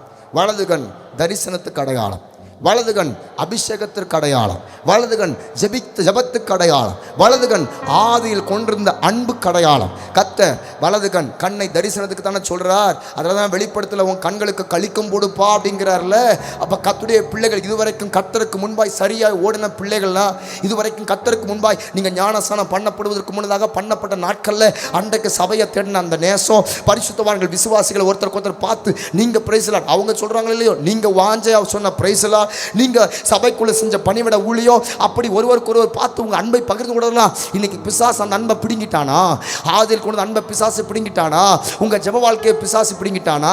அன்னைக்கெல்லாம் அதிகாலையில் நான் நேரத்தில் 4 மணிக்கு 5 மணிக்கெல்லாம் தெரிச்சு ஜெபம் பண்ணுவோம் பாஸ்டர். ஆனால் இன்னைக்கு என் வாழ்க்கையில் ஜெபம் போயிடுச்சு, ஐயோ வேத தியானம் போயிடுச்சு, பைபிள் ரீடே போயிடுச்சு. வாலிப தம்பிகள் தங்கச்சிங்க, அன்னைக்கெல்லாம் இங்கே இருக்கும்போது நல்லா 10 அதிகாரம் படிக்கிறேன், 5 அதிகாரம் படிக்கிறேன் தினமும். ஆனால் இப்போ பைபிளே படிக்காம நான் ஏதோ பாஸ்டுக்கும் அம்மாவுக்கும் ஒத்த வேஷம் தரிச்சுக்கிட்டு கொஞ்சம் நடிக்கிறேன். அப்படி ஒருவேளை ஆதியில் இருந்த ஜெப வாழ்க்கை, வேத வசனம், காரியங்கள்லாம் பிடுங்கப்படுச்சா? வலது கண்ணை பிடிங்கி வச்சுட்டானா நாகாஸ்? உங்கள் தரிசனத்தை பிடிங்கிட்டானா? அன்னைக்கு சுவிசேஷம் அறிவிச்சவங்க, அன்னைக்கு ஆத்துமாதாயம் பண்ணவங்க, அன்னைக்கு சபைகளை பாஸ்துக்கு பாஸ்தமாவுக்கு ஒரு வலது கையா இருந்து எல்லா விதமான பணிவிட வேலை செஞ்சவங்க, இன்னைக்கு நாட்கள் செல்ல செல்ல முதல் நாள் சீனாய் மலையில் அக்கினி எரியும் போது இருந்த பயம் 2வது நாள் 3வது நாள் 10வது நாள் ஆகும்போது எப்பவும் பார்க்குற அக்கினி தானே, எப்பவும் பார்க்குற கிரேஸ் மினிஸ்ட்ரி தானே, எப்பவும் பார்க்குற ஃபாஸ்டிங் ப்ரேயர் தானே, எப்பவும் பார்க்குற ஞாயிறு ஆராதனை தானே, எப்பவும் பார்க்குற சபை விசுவாசிகள் தானே. அசால்ட் வந்துருச்சா? வலது கண்ணை பிடுங்கிட்டானா? வலது கண்ணை பிடுங்கிட்டானா? அன்றைக்கு இருந்த ஜபம், அன்றைக்கு இருந்த அன்பு, அன்றைக்கு இருந்த உறவு பிசாசு பிடுங்கிட்டானா? கர்த்தர் சொல்கிறார், இது தரிசனத்துக்கு அடையாளம் இல்லை. எப்பேற்பட்ட எந்த அளவுக்கு பிசாசு உன் தரிசன கண்ணை பிடுங்க பிரயாசப்பட்டாலும் இயேசு இருக்கிற வரைக்கும் கிருபை வரங்களும் அழைத்த அழைப்பும் மாறாதவைகள். ஜெபிக்கலாமா? கிருபை வரங்கள் அழைத்த அழைப்பும் மாறாதவைகள். கர்த்தர் எவ்வளவுதான் பேதுரு நீ மறுதலிச்சு ஓடினாலும், டே இந்த கல்லின் மேல நான் சபையை கட்டுவேன்டா, டே பேதுரு, டே மோசே நீ எவ்வளவுதான் மீதியான் தேசத்துக்கு ஓடினாலும், டே மீதியான் தேசத்தை விட்டு வேணா மோசே, ஏன்னா உன் மேல அழைப்பு இருக்கு, அக்கா உங்க மேல அழைப்பு இருக்கு, அண்ணா உங்க மேல அழைப்பு இருக்கு. தேவ திட்டத்துக்குரிய சபை நீங்க, தேவனால் தேர்ந்தெடுக்கப்பட்ட குடும்பம் நீங்க. யாரு பறிக்கட்டும், எவன் எவ்வளவு வேணாம் உன் கண்ணை பிடுங்க பார்க்கட்டும், நான் சொல்றேன் கர்த்தர் உன்னோடு இருக்கிற வரைக்கும் உங்க மேல இருக்கிற அபிஷேகமோ, உங்க மேல இருக்கிற அழைப்போ, உங்க மேல இருக்கிற தேவ திட்டமோ, கிருபையோ மாறாதவைகள், மாறாதவைகள், மாறாதவைகள். சோ இந்த நிந்தையும் கர்த்தர் புரட்டி போடுவார். அப்ப 7வது நிந்தை என்ன பாஸ்டர்? இந்த 6 நிந்தையும் பூமிக்கு மேலே நடக்கிறது. ஆனால் 7வது நிந்தை தானியேல் புஸ்தகம் 12ஆம் அதிகாரம் 2ஆம் வசனம் கவனிச்சிங்கன்னா வேதம் சொல்கிறது, பூமியின் தூளில் நித்திரை பண்ணுகிறவர்களாகிய அநேகரில் சிலர் நித்திய ஜீவனுக்கும் சிலர் நித்திய நிந்தைக்கும் இகழ்ச்சிக்கும் விழித்து எழுந்திருப்பார்கள். இயேசு கிறிஸ்து மத்திய ஆகாயத்தில் வருவாராம். அன்னைக்கு சபையை ஆண்டவர் கூட்டிக் கொண்டு போவார். சில நித்திய ஜீவனுக்கு சபை போயிடும். அல்லேலூயா. கிருபையின் ஜெப வீடு ஆண்டவர் வருகையில் சபை போயிடும். நீங்கள் அமைதியாக இருக்கிறத பார்த்தா கொஞ்ச நாள் இருக்கலாம்னு நினைப்பீங்க போல தெரியுது. அல்லேலூயா. சபை போயிடும். அல்லேலூயா. ஆமாம். ஆனால் கைவிடப்பட்ட ஒரு கூட்டம் இருக்கும். அல்லேலூயா. தேவனை அறியாமல் கைவிடப்பட்ட அது பரவாயில்ல. ஆனால் தேவனை அறிஞ்சே பிள்ளைகள் கைவிடப்படக்கூடாது. அல்லேலூயா. அதில் தான் யார் அப்படி கைவிடப்பட்ட கூட்டம்தான் நித்திய நிந்தைன்னு போட்டிருக்கு. 7வது நிந்தை நித்திய நிந்தை. அங்கே பூச்சி புழு சாகாது, பூச்சி அவியாது, அக்கினி அவியாது. காரணம் என்ன? அவ்வளவு பெரிய நரகம் இந்த பூமி கடியில் தான் ஏன் நரகம் இருக்குது. அதில் தான் ஏன் இந்த கடைசி காலத்தில் ஆங்காங்கே எரிமலை அங்கங்கே வெடிச்சுக்கிட்டு இருக்கு. ஏன்? அங்கே எல்லா விதமான ஜனங்கள் விபத்து ரீதியாக, வியாதி ரீதியாக, இயற்கை ரீதியாக சாகிற அத்தனை ஆத்மாவும் நரகத்தில் விழுந்துக்கிட்டு இருக்கு. அதில் தான் இந்த பூமி தாங்காமல் கொப்பளிச்சுக்கிட்டு இருக்கியா நரகம், எரிமலையாக வெடித்து சிதறிக்கிட்டு இருக்கியா. இதுவே நமக்கு ஒரு பெரிய அடையாளையா. ஆகவே ஆண்டவர் சொல்றார், இந்த நித்திய நிந்தைகளை ஒரு நாள் என் பிள்ளைங்க போயிடக்கூடாதுன்னு சொல்லித்தான் ஆண்டவர் உங்களை என்னையும் என் பிள்ளைகளை இந்த நிந்தையும் என் பிள்ளைகளுக்கு வரக்கூடாதுன்னு சொல்லித்தான் திருச்சபையில தேவன் போராடி கொண்டிருக்கிறார். ஹல்லேலூயா. அப்ப அந்த நித்திய நிந்தை யாருக்கு பாஸ்டர்? ஐயோ நான் போதகத்தை வெறுத்தனே, கடிந்து கொள்வதில் என் மனம் அலட்சியமானது, சபைக்குள்ளும் சங்கத்துக்குள்ளும் கொஞ்சம் குறைய எல்லா தீமைக்கும் முள்ளானேனே. வாரம் பாஸ்டமா பேசுறாங்க, வாரம் பாஸ்டர் செய்தி கொடுக்குறாரு. எல்லா செய்தியை கேட்டாலும் நான் என்ன மாத்திக்க மாட்டேன், என் சுபாவம் மாறாது, என் செயல் மாறாது, நான் இப்படித்தான் இருப்பேன், நான் இப்படித்தான் செயல்படுவேன், நானும் போக மாட்டேன், ஆனா போறவங்களே விட மாட்டேன்னு சொல்லி ஒரு மாயக்காரனை போல பரிசேயனை போல செயல்படுகிற அந்த ஆவிதான் போதகத்தை வெறுத்தேனே, கடிந்து கொள்வதை அலட்சியம் பண்ணினது, சபைக்குள்ளும் சங்கத்துக்குள்ளும் கொஞ்சம் குறைய எல்லா தீமைக்கும் உள்ளானேனேன்னு சொல்லி என்றைக்கு தெரியுமா உணர்வு வருமா? அந்த அக்கினியில் எரிஞ்சுக்கிட்டு அழுகும் போது தான் அப்போ தான் உணர்வே வருமா. ஐயோ போதகத்தை வெறுத்துட்டையா, வாரம் சொன்னாங்கய்யா, உபவாசம்னு சொன்னாங்கய்யா, அவங்க பருகை இயேசு பரிசுத்தம்னு சொன்னாங்கய்யா, நான் பரிசுத்தத்தை பார்க்காம அந்த பிள்ளைய பார்த்துட்டு அந்த பையனை பார்த்துட்டு அப்படி இப்படி ஓடிட்டேன். வாலிப பசங்களை சொல்கிறேன், நான் பரிசுத்தை பார்க்காம ஏதோ உலகம் காரியம் மொபைல் இன்டர்நெட்னு இப்படி ஓடிட்டேன். நான் தேவனுடைய சமூகத்துக்கு கொடுக்க வேண்டிய நேரத்தை விட்டு கல்யாணம் காட்சி கச்சேரிக்குன்னு இப்படி ஓடிட்டேனே. இப்படி நிறைய காரியத்தை விட்டு விட்டு விட்டு விட்டு ஓடின அந்த கைவிடப்பட்ட கூட்டம் தான் நித்திய நிந்தை அப்படிங்கிறார். வரைக்கும் நீ எத்தனை நிந்தைய கேட்டியோ அத்தனை நிந்தையும் 2000 வருஷத்துக்கு முன்னதாகவே அந்த கல்வாரி சிலுவையில இயேசு என்கிற ஒரு தெய்வம், எல்லா பஞ்சத்தினால் உண்டாக நிந்த, அடிமைத்தன நிந்த, விதவை இருப்பு நிந்த, தனிமைங்கிற நிந்த, ஜனத்து நிமித்த வருகிற நிந்த, அம்முனியனாகிய நாகாஸ் நிமித்த வருகிற நிந்த, நித்திய நிந்த, எல்லா நிந்தையும் என்றைக்கோ கல்வாரி சிலுவையில அதை நம்புறோம் இருந்தீங்கன்னா இயேசுவின் நாமத்தில் கர்த்தாவே இந்த 7 நிந்தையும் என் குடும்பத்தை விட்டு போகட்டும், எங்க சபையை விட்டு போகட்டும், எங்க ஊழியத்தை விட்டு போகட்டும். பிதா குமாரன் பரிசுத்தாவின் நாமத்தில் 7 விதமான நிந்தைய கல்வாரி சிலுவையில ஜெயமெடுத்த இயேசு என்கிற நாமத்தில் நாங்க இந்த 21ஆம் ஆண்டுல ஜெயமெடுக்கிறோம், ஜெயமெடுக்கிறோம், ஜெயமெடுக்கிறோம், ஜெயமெடுக்கிறோம்.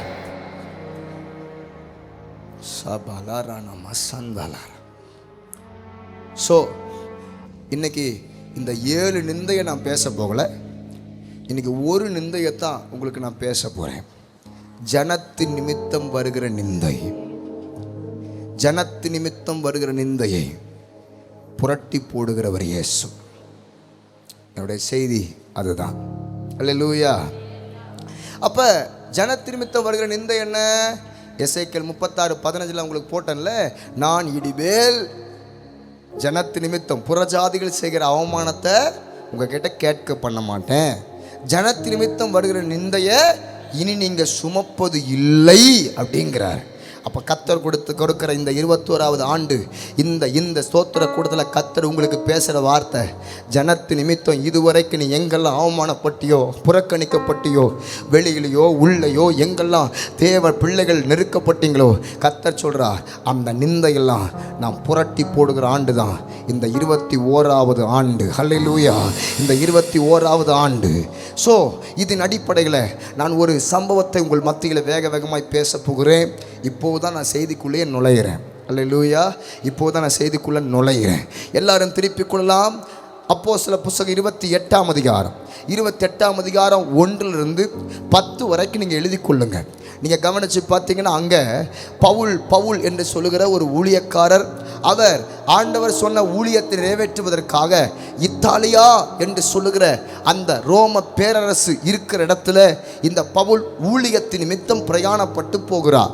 இந்த பவுலையா கப்பலில் பிரயாணப்படும் போது கைதியாக இவரை கூட்டி கொண்டு போகிறார்கள். அப்படி போகிற இடத்துல இந்த கப்பல் ஒரு பெரிய சேதத்தை, யூரோ கிளிதோன்கிற ஒரு பெரிய காற்று அடித்த போது இந்த பவுலுடைய கப்பல் சேதப்பட ஆரம்பித்தது. நடந்த விஷயம் என்ன? உடனடியாக இந்த பவுல் அங்க இருக்கிற மெலித்தா என்று சொல்லுகிற தீவில் 276 பேரும் அந்த மெலித்தா என்கிற ஒரு தீவில் விழுகிறார்கள். இதெல்லாம் தெரிந்தவர்கள் இருக்கலாம், தெரியாதவர்களுக்கு கொஞ்சம் விளக்கி காட்டுகிறேன். அப்படிப்பட்ட தீவில் இவர்கள் விழுந்த போது அவர்கள் அங்கிருந்த பிடித்த மழைக்காகவும் குளிருக்காகவும் கொஞ்சம் நெருப்பை மூட்டி கொஞ்சம் அனல் காயலான்னு சொல்லி, குளிர் காயலான்னு சொல்லி அவங்க அனல் மூட்டி விறகெல்லாம் எடுத்து போட்டு அவர்கள் அனல் கொண்டிருந்தார்கள். அப்படி அவங்க குளிர் காய்து கொண்டிருக்கும் போது அந்த நேரத்தில் பவுல் என்கிற தேவனுடைய மனுஷன் இன்னும் சில விறகுகளை எடுத்து போடுகிறான். அவன் எடுத்து போடும்போது அந்த கட்டையிலிருந்து, அந்த விறகிலிருந்து ஒரு சர்ப்பம், அதாவது ஒரு விரியன் பாம்பு அவனுடைய கையை கவ்வி கொண்டது. விரியன் பாம்பு அவன் கையை கவ்வி கொண்டது. உடனடியாக அங்க இருக்கிற எல்லா தீவில உடையவங்களும், இவன் கூட கப்பல்ல வந்தவங்களும் இதை எல்லாரும் பார்க்கிறாங்க. இதை பார்த்தவங்க உடனடியாக அங்க இருக்கிறவங்க உதவி செய்திருக்கலாமா இல்லையா? ஒருத்தரும் உதவி செய்யல. உடனடியாக அங்க பேசுறாங்க, டேய், கடலுக்கு தப்பி வந்தான் ஆனா கட்டுவிரியன் கிட்ட மாட்டிக்கிட்டான் பாத்தியா, சமுத்திரத்துக்கு தப்பி வந்தான் ஆனா சர்பத்துக்கிட்ட மாட்டிக்கிட்டான் பாத்தியான்னு ஒரு கூட்டம் அவனை குறித்து, அவன் வீக்கம் கண்டு சடுதியா சாவான், அவ்வளவுதான், இவன் வாழ்க்கை முடிஞ்சுது, இவன் எதிர்காலம் முடிஞ்சுது, இவன் குடும்பம் முடிஞ்சுது, ஏன் இவனுடைய சபையே முடிஞ்சுதுங்கிற எண்ணத்தோடு ஒரு கூட்டம் பேசிக்கொண்டே இருக்கிறார்கள்.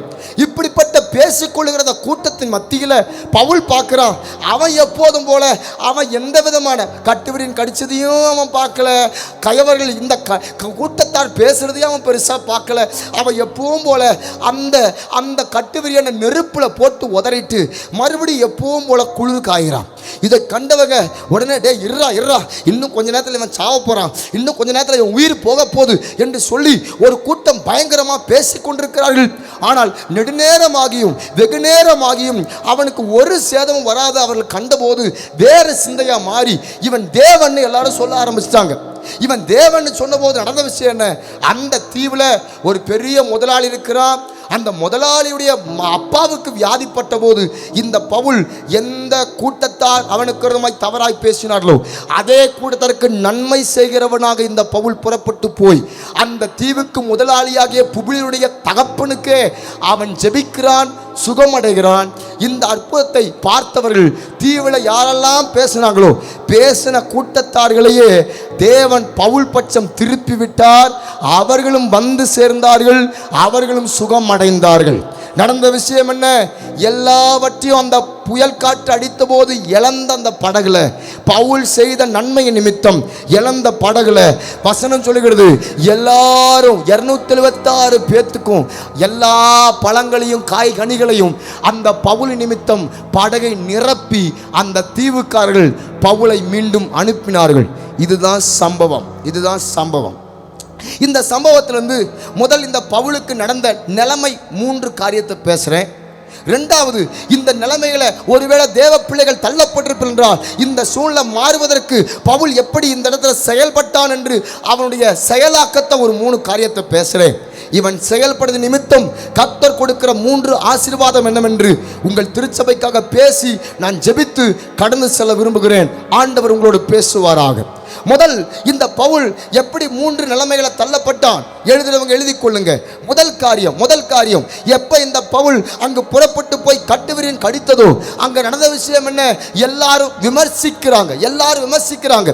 நீங்கள் கவனித்து பார்த்தீங்கன்னா அப்போஸ்தலர் புத்தகம் 28ஆம் அதிகாரம் 1 நீங்கள் 5 வரைக்கும் நீங்க கவனிச்சீங்கன்னா வேதம் போடப்பட்டிருக்கு, நாங்கள் தப்பி கரை சேர்ந்த பின்பு அந்த தீவின் பேர் மெலித்தா என்று அறிந்தோம். அந்நியராகி அந்த தீவார் எங்களுக்கு பாயத்தின் அன்பு கொஞ்சம் அல்ல. அவ்வேளையில் பிடித்திருந்த மழைக்காகவும் குளிருக்காகவும் அவர்கள் நெருப்பை மூட்டி எங்கள் அனைவரையும் சேர்த்து கொண்டார்கள். பவுல் சில விறகுகளை வாரி அந்த நெருப்பின் மேல் போடுகையில் ஒரு விரியன் பாம்பு அனலுடைத்து புறப்பட்டு அவன் கையை கவ்விக்கொண்டது. உடனடியாக விஷப்பூச்சி அவன் கையில தொங்குகிறதை அந்நியராகி அந்த தீவார் கண்டபோது உடனே முடிவெடுக்கிறாங்க, இந்த மனுஷன் கொலைபாதகன், இதற்கு சந்தேகமே இல்லை, சமுத்திரத்துக்கு தப்பி வந்தும் பலியானவனை பிழைக்க ஒட்டவில்லை என்று சொல்லிக்கொள்ளார்கள். ஆனால் பவுலோ விஷப்பூச்சி அவன் கையில தொங்கினாலும் அவன் அந்த பூச்சியை தீயிலே உதறி போட்டு ஒரு தீங்கும் அடையாது இருந்தான். 6ஆம் வசனம் போடப்பட்டிருக்கு, அவன் வீக்கம் கண்டு அல்லது சடுதியாய் விழுந்து சாவான் என்று அநேகர் அவர்கள் எல்லாரும் பார்த்து கொண்டிருந்தார்கள். நெடுநேரமாகியும் அவனுக்கு ஒரு சேதம் வராதை கண்டபோது வேறு சிந்தையாகி இவன் தேவன் என்று சொல்லிக் கொண்டார்கள். இப்ப பவுலுக்கு நடந்த சம்பவம் என்ன? 3 விதமான நிலைமை. முதல் காரியம், டேய் இவன் கட்டுவிரன் கடிச்சிச்சுடா, கண்டிப்பா இவன் சாவ போறான்னு எல்லாரும் விஷப்பூச்சி அவன் கையில தொங்கி கொண்டிருக்கிறத பார்த்தபோது எல்லாரும் என்ன செய்யறாங்க, இவன் சாவ போறான்னு எல்லாரும் பேசிக் கொண்டிருக்கிறார்கள். விமர்சிக்கிற கூட்டாளிகள். நான் ஒரே ஒரு வார்த்தை சொல்றேன், விமர்சிக்கிற கூட்டத்தார்கள் எத்தனை பேர் எழும்பினாலும் பவுல் ஒரு நாளும் யுத்தம் பண்ணவே இல்லை. ஏனென்றால் அவனுக்கு தெரியும், எனக்கு ஒத்தாசை வரும் பர்வதங்களுக்கு நேராக என் கண்களை நான் எடுக்கிறேன், வானத்தையும் பூமியை உண்டாக்கின கர்த்தரிடத்தில் எனக்கு ஒத்தாசை வரும். அல்லேலூயா. அப்ப ஒரு கூட்டம் விமர்சனம் கொடுத்துக்கிட்டே இருப்பாங்க. அடிக்கடி சொல்றேன், நிலைமையை பேச நேரம் இல்லை, நான் சத்தியத்தை பேச வருகிறேன். முதல் காரியம் விமர்சிக்கிற கூட்டம்.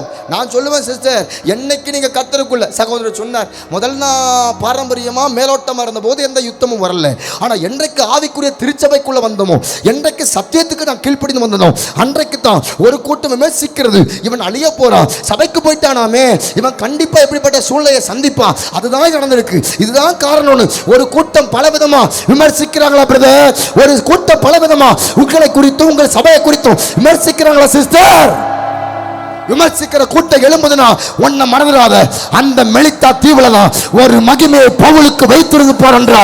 உங்க வாழ்க்கையில ஒரு மகிமைய, ஒரு வாழ்க்கையில ஒரு மகிமைய உன் சபையில உன் வேலையில தேவன் வைக்க போகிறான். பவுலுக்கு தெரியாது, ஒரு கூட்டம் விமர்சிக்குது. நான் சொல்றேன், யோசேப்பே அப்படித்தானே விமர்சிச்சாங்க.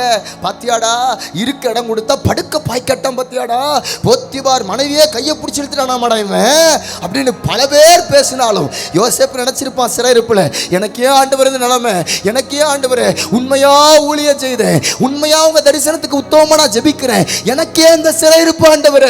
இன்றைக்கு அநேக திருச்சபை பிள்ளைகள் நீங்க நினைப்பீங்க, அவன் மேலோட்டமா வரா, ஆனா அவன் குடும்பம் ஆசீர்வாதமா இருக்கு. நான் ஜபத்துல நிக்கிறேன், நான் பாசமா உதவியா நிக்கிறேன், நான் சபையில எல்லாம் பங்கிட்டு நான் செயல்படுற பங்காற்றுறேன், நான் பார்வையாளனா இல்லாம பங்காளனா ஓடுறேன். எனக்கு ஏன் இருக்கும், எனக்கு ஏன் போராட்டம், எனக்கு ஏன் நிந்த, எனக்கு ஏன் அவமானம்? ஒரு கூட்டம் பேசுறீங்களா? கத்த சொல்றா, தேவ தரிசனம் உள்ளவனுக்கு தான் விமர்சிக்கிற கூட்டம் எழும்பும், தேவ திட்டம் உள்ள சபைக்கு தான், பிள்ளைகளுக்கு தான். விமர்சிக்கிற கூட்டத்தை பல பேர் இதை நடந்த பாதையில நடப்பாங்க. விமர்சிக்கிறாங்கல்ல. பவுலை விமர்சிச்சாங்க, பவுல் சத்தம் காட்டவே இல்லை. அல்லேலூயா. பவுல் சத்தம் காட்டவே இல்லை. உங்களுக்கு ஒன்று தெரியுமா, நீங்க ஒரு நாளும் யார் விமர்சிச்சாலும் நீங்க யுத்தம் பண்ணவே கூடாது. நீங்க நல்லா கவனிங்க. பவுலை பேசுறாங்க, எல்லாரும் பேசும்போது, டேய் என்ன அப்படி பேசுறீங்க, ஒன்று சண்டை போட்டுருக்கலாமா இல்லையா? ஏன் வாயிலையா யுத்தம் பண்ணிருக்கலாமா இல்லையா? ஏன் வாயில அவன் யுத்தம் பண்ணல? ஏன்னா அவனுக்கு ஒன்று தெரியும். ஏன்னா மத்தேயு புத்தகம் 26ஆம் அதிகாரம் 63ஆம் வசனத்துல அந்த கல்வாரி சிலுவையில இயேசு என்கிற ஆண்டவருக்கு முன்னதாக பிரதான ஆசாரியரும் குத்துறான், கீழே உள்ள பரிசேயனும் குத்துறான், போர்ச்சவனும் குத்துறான். அதன் பின்னதாக அங்க இருக்கிறதான பாவத்து நிமித்தம் அங்க தண்டனை அனுபவிக்கிற கல்லனும் குத்துறான். ஒரு பக்கம் பிரதான ஆசாரியன் குத்துவான், 2வது போர் சேவகம் குத்துவான், 3வது பாவத்து நிமித்தம் அடிமைப்பட்டு கிடக்கிற. அப்படின்னு என்ன அர்த்தம்? பாவம், அவன் ஏதோ திருடிட்டான், ஏதோ துரோகம் பண்ணிட்டான், எந்த குடும்பத்தில் சேர்ந்தவன், ஏதோ ஒரு ஏழை குடும்பத்தில் நடுத்தர குடும்பத்தில் சேர்ந்தவன் அதுக்குரிய தண்டனை அனுபவிக்கிறான். சரி, கீழே உள்ளவனும் குத்துறான், நல்லா புரிஞ்சுங்க. மேலே உள்ளவனும் குத்துறான். யாரு? பிரதான ஆசாரியன், அதிகாரத்துக்குட்பட்டவன். கத்த சொல்றா, நல்ல அதிகாரத்துக்குட்பட்டவங்களை குத்துறாங்க. வேலையில் குத்துறாங்க, ஊழியத்தில் குத்துறாங்க, வெளியில் குத்துறாங்க, உள்ள குத்துறாங்க. மேலே உள்ளவனும் குத்துறான், கீழே உள்ளவனும் குத்துறான், போர்ச்சேவகன் குத்துறான். நான் சொல்லுவேன், 3 விதமான குத்துதல் வந்தாலும் எனக்கு ஒன்று தெரியும், இத்தனை குத்துனாலும் வசனம் போட்டிருக்கு, இயேசுவோ பேசாமல் இருந்தார். நான் சொல்லுவேன், இயேசுவோ பேசாமல் இருந்தார். எனக்கு தெரியும்.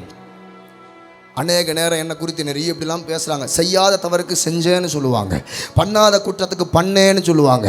இப்படிலாம் அவங்க சபை அனுமதிக்குதுன்னா, இந்த பாதையில் நீங்கள் வர்றீங்கன்னா கலங்காதீங்க சிஸ்டர். எல்லாரும் உங்களை நிந்தித்து புறம்பாய் பேசும்போது சந்தோஷப்பட்டு களி கூடுங்கள். பரலோகத்தில் உங்கள் பலன் மிகுதியாக இருக்குமே. பரலோகத்தில் உங்கள் பலன் மிகுதியாக இருக்குமே. நான் வரும்போது நான் அப்பா அவங்க சில காரியத்தை பேசிட்டு வந்தோம். உண்மையாக ஊழியம் செய்கிறவனுக்கு தான் பாடு, உண்மையாக ஜெபிக்கிற பிள்ளைகளுக்கு தான் நெருக்கம், உண்மையாக தரிசனம் நிற்கிற சபைக்கு தான் போராட்டம். இந்த அவமானம் பலவிதமான பாடுகள் அனுபவிக்கிறோம்.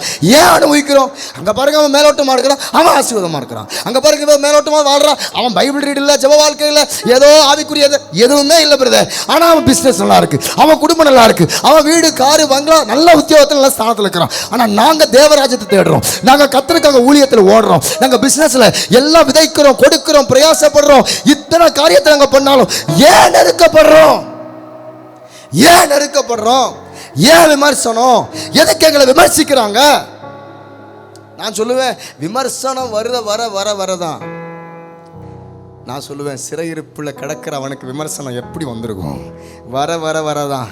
விமர்சனம் வரும்போது விலை மதிக்க முடியாத அரியணையும் வந்துகிட்டு இருக்குன்னு அர்த்தம். விமர்சனம் வரும்போது தான் விலை மதிக்க முடியாத அரியணை உங்களுக்கு வரப்போகுது. கர்த்தர், நான் தீர்க்கமாக சொல்கிறேன், ஒரு அரியணை உங்கள் திருச்சபைக்கு, ஒரு அரியணை உங்கள் குடும்ப வாழ்க்கையில், ஒரு அரியணை இயேசுவின் நாமத்தில் ஜெபத்தோட கேட்கலாமா? ஆண்டவரே, ஒரு அரியணை எங்கள் வேலையில், ஒரு அரியணை எங்கள் ஊழியத்தில், ஒரு அரியணை எங்கள் பிஸ்னஸில், ஒரு அரியணை எங்கள் குடும்ப வாழ்க்கையில், ஒரு அரியணை சந்ததிகளை, ஒரு அரியணை தாங்க, அரியணையை தாங்க. நெடுங்காலமாய் காத்திருக்கிற இதயத்தை இழைக்க பண்ணலாம். ஆனா விரும்பினது வரும், விரும்பினது வந்தே தீரும்.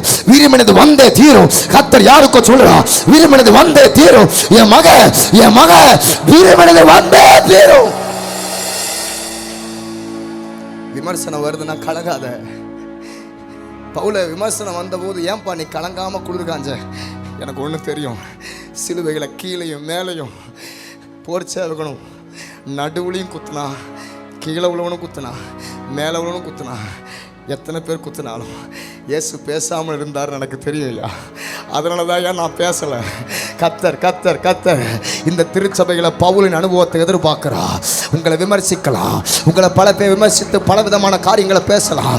யார் என்ன பேசினாலும் என் பிள்ளைங்க, நீங்க ஒரு நாள் யுத்தம் பண்ணக்கூடாது மாம்சத்தில். ஓகே, அப்போ விமர்சிக்கிற கூட்டாளிகள். அப்போ ரெண்டாவது என்ன நிலைமையில தள்ளப்பட்டான் இந்த பவுல்? விடுவிக்க உதவாதவர்கள்.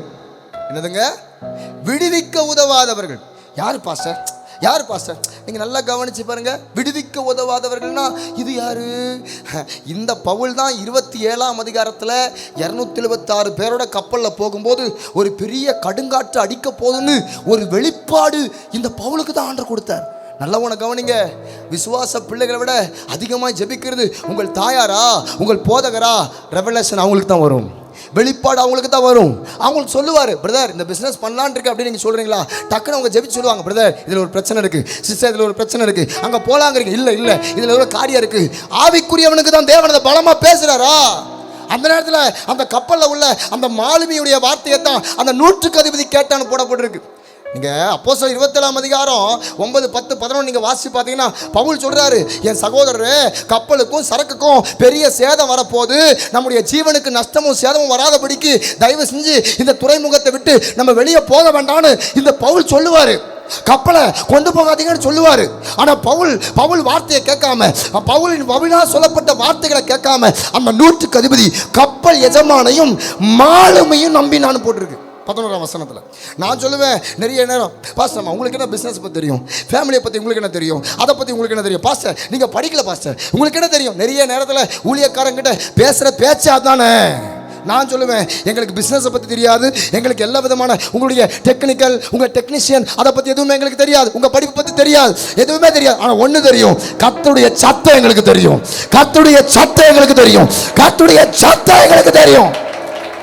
அவர் சத்தத்தை கேட்கறதுனால தானே நாங்கள் சொல்கிறோம், எம்மா ஒரு சேதம் வரப்போகுதுப்பான்னு பவுல் சொன்னாலும் இந்த வார்த்தையை 100க்கு அதிபதி நம்பாதனால தான் படகுல சேதம், நம்பாதனால தான் கப்பலில் சேதம், நம்பதால தான் குடும்பத்தில் சேதம், நம்பதால தான் வேலையில் சேதம். நம்பல. நடந்த விஷயம் என்ன? உடனே அவன் சொல்கிறான், நோத்துக்கு போய் அவன் அங்கே இருக்கிற மாலுமி கேப்டன் சொல்கிறான், அவனுக்கு என்ன கப்பலை பற்றி தெரியும், அவனுக்கு என்ன பிஸ்னஸ் பற்றி தெரியும், நான் சொல்கிறத கேளுங்க. கேட்டனோடனே நல்லா கவனிங்கம்மா, நல்லா கவனிங்க அக்கா. சொன்னபோது இந்த மாலுமி சொன்னபடியே கப்பலை பிரயாணப்படுத்தி போனாங்க. 13ஆம் வசனத்தில் தென்றல் காற்று மெதுவாய் அடிக்கையில் தாங்கள் கோரினது கைகூடி வந்தது என்பதை அவர் நம்பினார்களாம். ஹல்லேலூயா. நான் சொல்லுவேன், சில நேரம் மாலுமி சொல்கிறது தென்றல் காற்று அடிக்கிற மாதிரி தான் தெரியும், கொஞ்ச நேரம் தான், தாக்கு பிடிக்காது. ஹல்லேலூயா. கொஞ்ச நேரம் தான், தாக்கு பிடிக்காதுக்கா, தாக்கு பிடிக்காதுன்னு.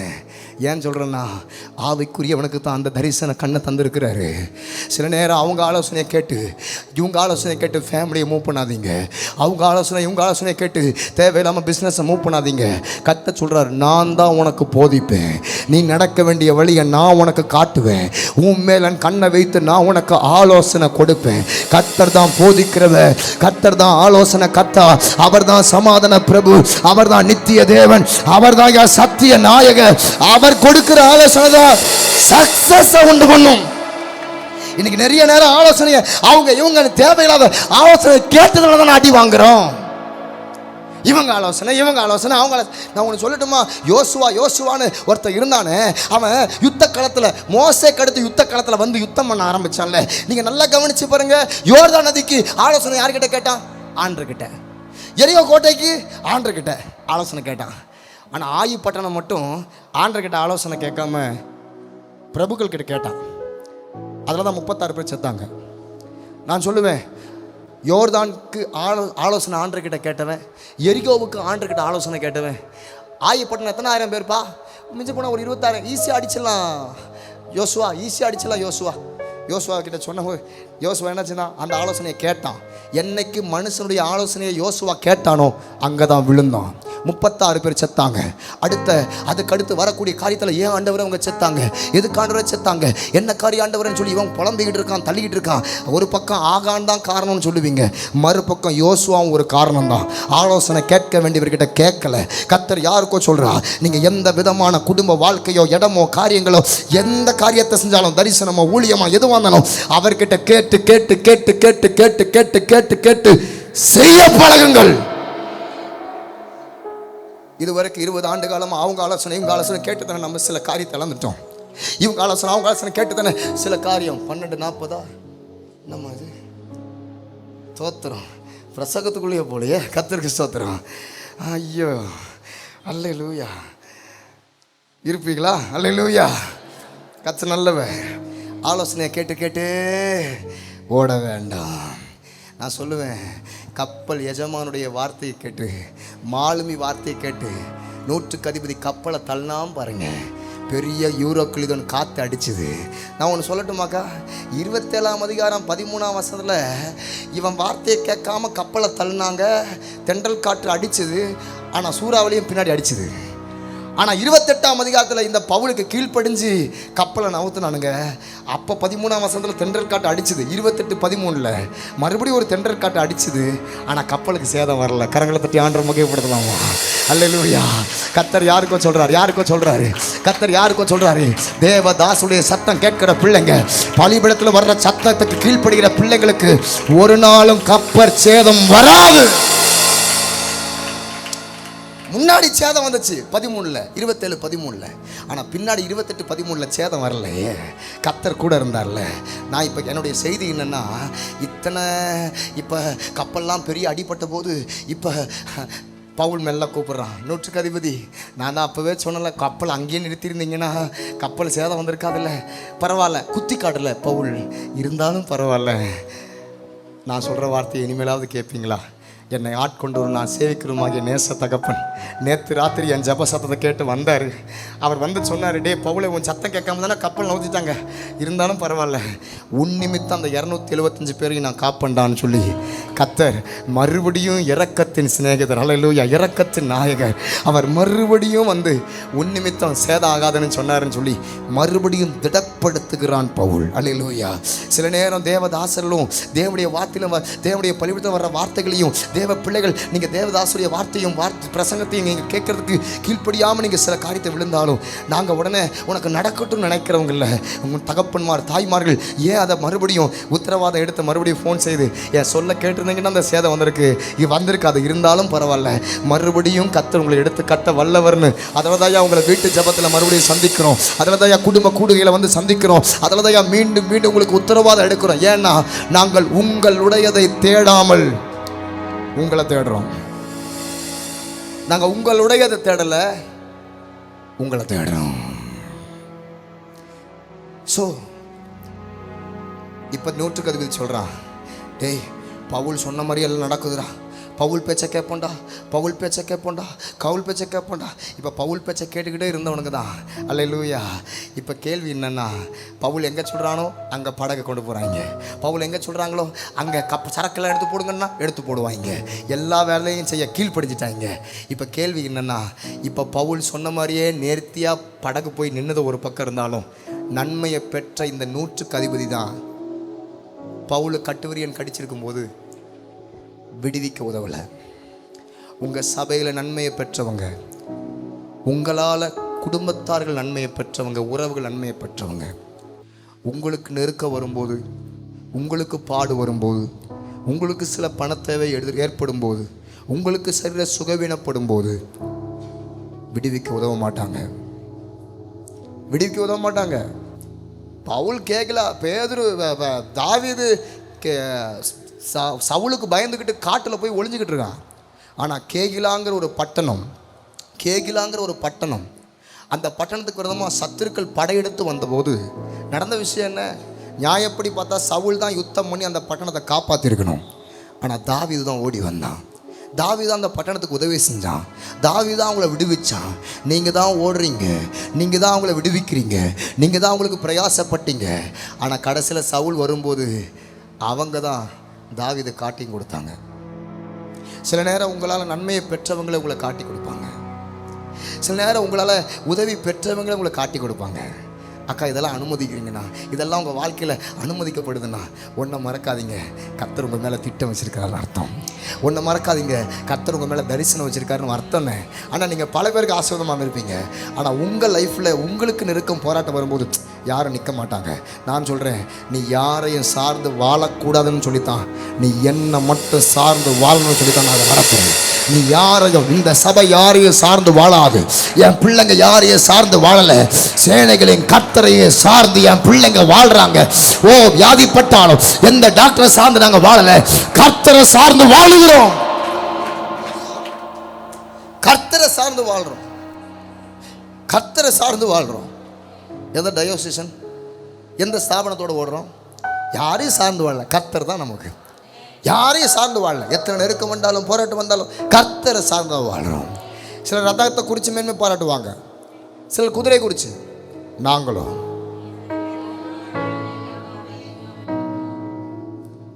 நீங்கள் கர்த்தரை குறித்து மேன்மை பாராட்டுங்க. ஆனால் நான் சொல்கிறேன், வேலைக்கு போகிறவங்க, பிரயாசப்படுறவங்க, நான் சொல்கிறேன், எங்கே இருந்தாலும் கர்த்தரை துதிச்சுக்கிட்டே போங்க, துதிச்சுக்கிட்டே வாங்க. எங்களுக்கெல்லாம் தகப்பன் அதை கற்றுக் கொடுத்தாங்க. நாங்களாம் பஸ்ஸில் ஏறுவோம். எங்களுக்கு அன்றைக்கெல்லாம் வண்டி காரெல்லாம் இல்லாத காலகட்டத்தில் பஸ்ஸில் தான் ஏறுவோம். சில நடந்து போவோம். சபைக்கு வரும்போது காணிக்க கொடுக்கறது காசு இருக்காது. ஆனாலும் காணிக்க பஸ்ஸில் ஏற வேண்டிய காசை 6 கிலோமீட்டர் நடந்து வந்து சர்ச்சில் வந்து போட்ட நாட்கள்லாம் உண்டு. நாங்கள் நடக்கும்போது 6 கிலோமீட்டர் கத்தரை துதிச்சிக்கிட்டே தான் வருவோம், ஆண்டரை பாடிக்கிட்டே வருவோம். பஸ்ஸில் ஏறினா தோத்துறோம். இன்றைக்கி சிபி விசுவாசிங்க ஏன் மேன்மையாக இருக்காங்க, இன்றைக்கி அவங்க பிளெஸ்ஸிங் அனுபவிக்கிறாங்க. ஏன்னா அவங்க தோத்திரம் போடுறத அவங்க மறக்கலை, தாண்டருக்கு சோத்திரம் பண்ணுவதை மறக்கவே இல்லை. தானியலுக்கு சிங்க கெபின்னு ஆர்டர் போட்டாலும் தானியல் என்ன செய்தான்? வேதம் போட்டிருக்கு, தானியல் 6ஆம் அதிகாரம் 10ஆம் வசனம், தானியல் அந்த பட்டணத்துக்கு அந்த பத்திரத்துக்கு கையெழுத்து வைக்கப்படுவது அறிந்த போதிலும் தன் வீட்டுக்குள்ளே போய் மேல் அறைகளை எருசலேமுக்கு நேராக பலகணிகள் திறந்தெடுக்க தான் தேவனாகிய கர்த்தருக்கு முன்பாக முன் செய்து வந்தபடி ஸ்தோத்திரம் பண்ணி ஜெபம் பண்ணி ஸ்தோத்திரம் செலுத்தினான். நெருக்க வந்தாலும் ஸ்தோத்திரம் பண்ணோமா? அல்லேலூயா. எனக்கு திடீர்னு அண்ணே வண்டி இப்படி ஆயிடுச்சு, அண்ணே வீட்டில் இப்படி அண்ணே சபையில் கர்த்தர் நல்லவர். அல்லேலூயா. நான் ஒன்று சொல்கிறேன், சில சேதங்கள் கர்த்தர் நல்லவர்னு சொல்லி பழகுங்க. சில போராட்டங்கள் கர்த்தர் நல்லவர்னு சொல்லி பழகுங்க. எத்தனை நெருக்கம் வந்தாலும் கர்த்தர் நல்லவர்னு சொல்லி பழகுங்க. விடுவிக்க உதவாதவர்கள். விடுவிக்க உதவவே இல்லை பாருங்க. 100க்கு அதிபதி என்ன பண்ணா? உதவவே இல்லை, விடுவிக்கல, உதவலை. 3வது என்ன? வீழ்வதை விரும்புகிற வஞ்சகர்கள். என்னங்க? வீழ்வதை விரும்புகிற வஞ்சகர்கள். ஏன்னா இந்த பவுல் சொல்லியிருப்பான். என்ன சொல்லியிருப்பான்னா, 100க்கு அதிபதிகிட்ட சொல்லியிருப்பான், ஐயா இந்த மாதிரி கப்பலில் சேதம் வந்துருச்சா, இப்போ மெலித்தாங்கிற ஒரு தீவில் விழ போகிறோமா, இந்த கப்பல் துண்டை வச்சு 225 பேர் நீந்தினாங்கல்ல, அதில் சில பேர் கைதிங்க, எங்காவது தப்பிச்சிட்டாங்கன்னா அங்கே இருக்கிற ரோம ராயன் உங்களை கொன்னுடுவான், அதனால் கொஞ்சம் அவங்களையும் கொஞ்சம் பத்திரமா பார்த்துக்குங்கன்னு சொன்னதை அந்த கல்லர்கள்லாம் கேட்டுட்டாங்க. அந்த திருடங்க கேட்டாங்க. இப்போ அவனுங்க பார்க்குறாங்க, டேய் இவன் தானே அந்த 100க்கு அதிபதியில் போட்டு கொடுத்தது, பவுல் ஏன் அதை சொன்னான் அப்படின்னா, அந்த 100க்கு அதிபதி சாகக்கூடாது, ஏன்னா ஆத்ம பாரம் உடையவன், ஒரு ஆத்மா கூட அழியக்கூடாதுங்கிறதுல கவனமாக இருக்கிறவன் தான் பவுல். அதனால தான் ஆத்ம பாரத்தோடு சொன்னான். ஆனால் இதை கல்லரெல்லாம் பார்த்தாங்க, டேய் பாத்தியா நம்மளை போட்டு கொடுத்தாங்களடா, நம்ம தப்பிக்கூடாதுன்னு சொன்னாலடா, பாத்தியா கட்டுவிரின் கடிச்சிச்சு. வீழ்வதை விரும்புகிற வஞ்சகர்கள். நீங்கள் நன்மை தான் செஞ்சுருப்பீங்க, ஆனால் அதை வீழ்வதை விரும்புகிற ஒரு வஞ்சகர்.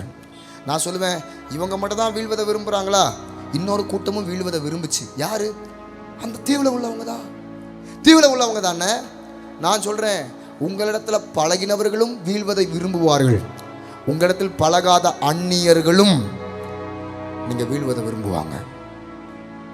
வசனம் போட்டிருக்கு. இந்த வசனம் எப்படி தெரியுமா துவங்குது? இந்த 28ஆம் அதிகாரம் 2ஆம் வசனம் எப்படி துவங்குது? அந்நியராகிய அந்த தீவார் எங்களுக்கு பாட்டின அன்பு கொஞ்சம் அல்ல. இப்போ கேட்குறேன், நல்லா தான் அன்பு பாராட்டினாங்க, இப்போ அவனுக்கு தான் கடிக்கும்போது வராமையாக இருந்துட்டாங்க. பக்கத்தில் பார்த்து சொல்லுங்க, உலக அன்பு மாயை, உலக அன்பு மாயை. அன்பு செலுத்தின தீவு தான், அன்பு காண்பிச்சவங்க தான்க்கா, அன்பு காமிச்சவங்க தானே. அந்த அன்பு தான் மாறியாய மாறிச்சு. எங்களுக்கு பாட்டுன அன்பு. சில ஆள்லாம் சொல்கிறாங்க, கல்யாணம் ஆகுது முன்னாடி அப்படி அத்தனை முத்தம் அத்தனை இது அப்பா என்ன நேசம், இப்போ அதெல்லாம் போயிடுச்சுலக்கா, போயிடுச்சுலன்னு மாயை. பெத்தெடுத்து பிள்ளை கொஞ்சம் வளரும் போது, அம்மா அப்பா உங்கள் சிலையை பிடிச்சிக்கிட்டு உங்கள் வண்டியே சுற்றிட்டு இருந்த பையன் தானே, இன்னைக்கு வேற எங்கேயே சுற்றுறான்ல. அன்பு மாயை, அன்பு மாயை, அன்பு மாயை. வீழ்வதை விரும்புகிற வஞ்சகர்கள், வீழ்வதை விரும்புகிற வஞ்சகர்கள். நான் அப்படியே சபைக்கு வரேன். உங்கள் சபையை விட்டு வெளியில் போன ஒரு கூட்டத்தார், இந்த ஊழியம் முடிஞ்சிடும், இங்கே வர்றா அக்கா அவள் பார் இப்படி ஆகிடுவா, அதுக்கப்புறம் பார் அவளை அப்படியே கிளப்பிடலாம், இங்கே கொண்டு வந்துடலாம். வீழ்வதை விரும்புகிற வஞ்சகர்கள். ஒரு கூட்டம் எழும்புதில்லை, ஒரு கூட்டம் சிதறடிக்குதில்லை, சபைக்கு விரதமாக சர்வ சங்கத்துக்கு விரதமாக ஒரு கூட்டம் செயல்படுதில்லை. கத்த சொல்கிறார், எனக்கு தெரியாது. வீழ்வதை விரும்புகிற வஞ்சகர்கள். கத்த சொல்கிறார், இந்த 3 விதமான நிலைமைகளை தள்ளப்பட்டவன் தான் பவுல். என்ன 3 நிலைமை டக்குன்னு சொல்லுங்க? விமர்சிக்கிற கூட்டாளிகள், விடுவிக்க உதவாதவர்கள், வீழ்வதை விரும்பும் வஞ்சகர்கள். வஞ்சகர்களோடு ஐக்கியப்படாதீங்கண்ணே.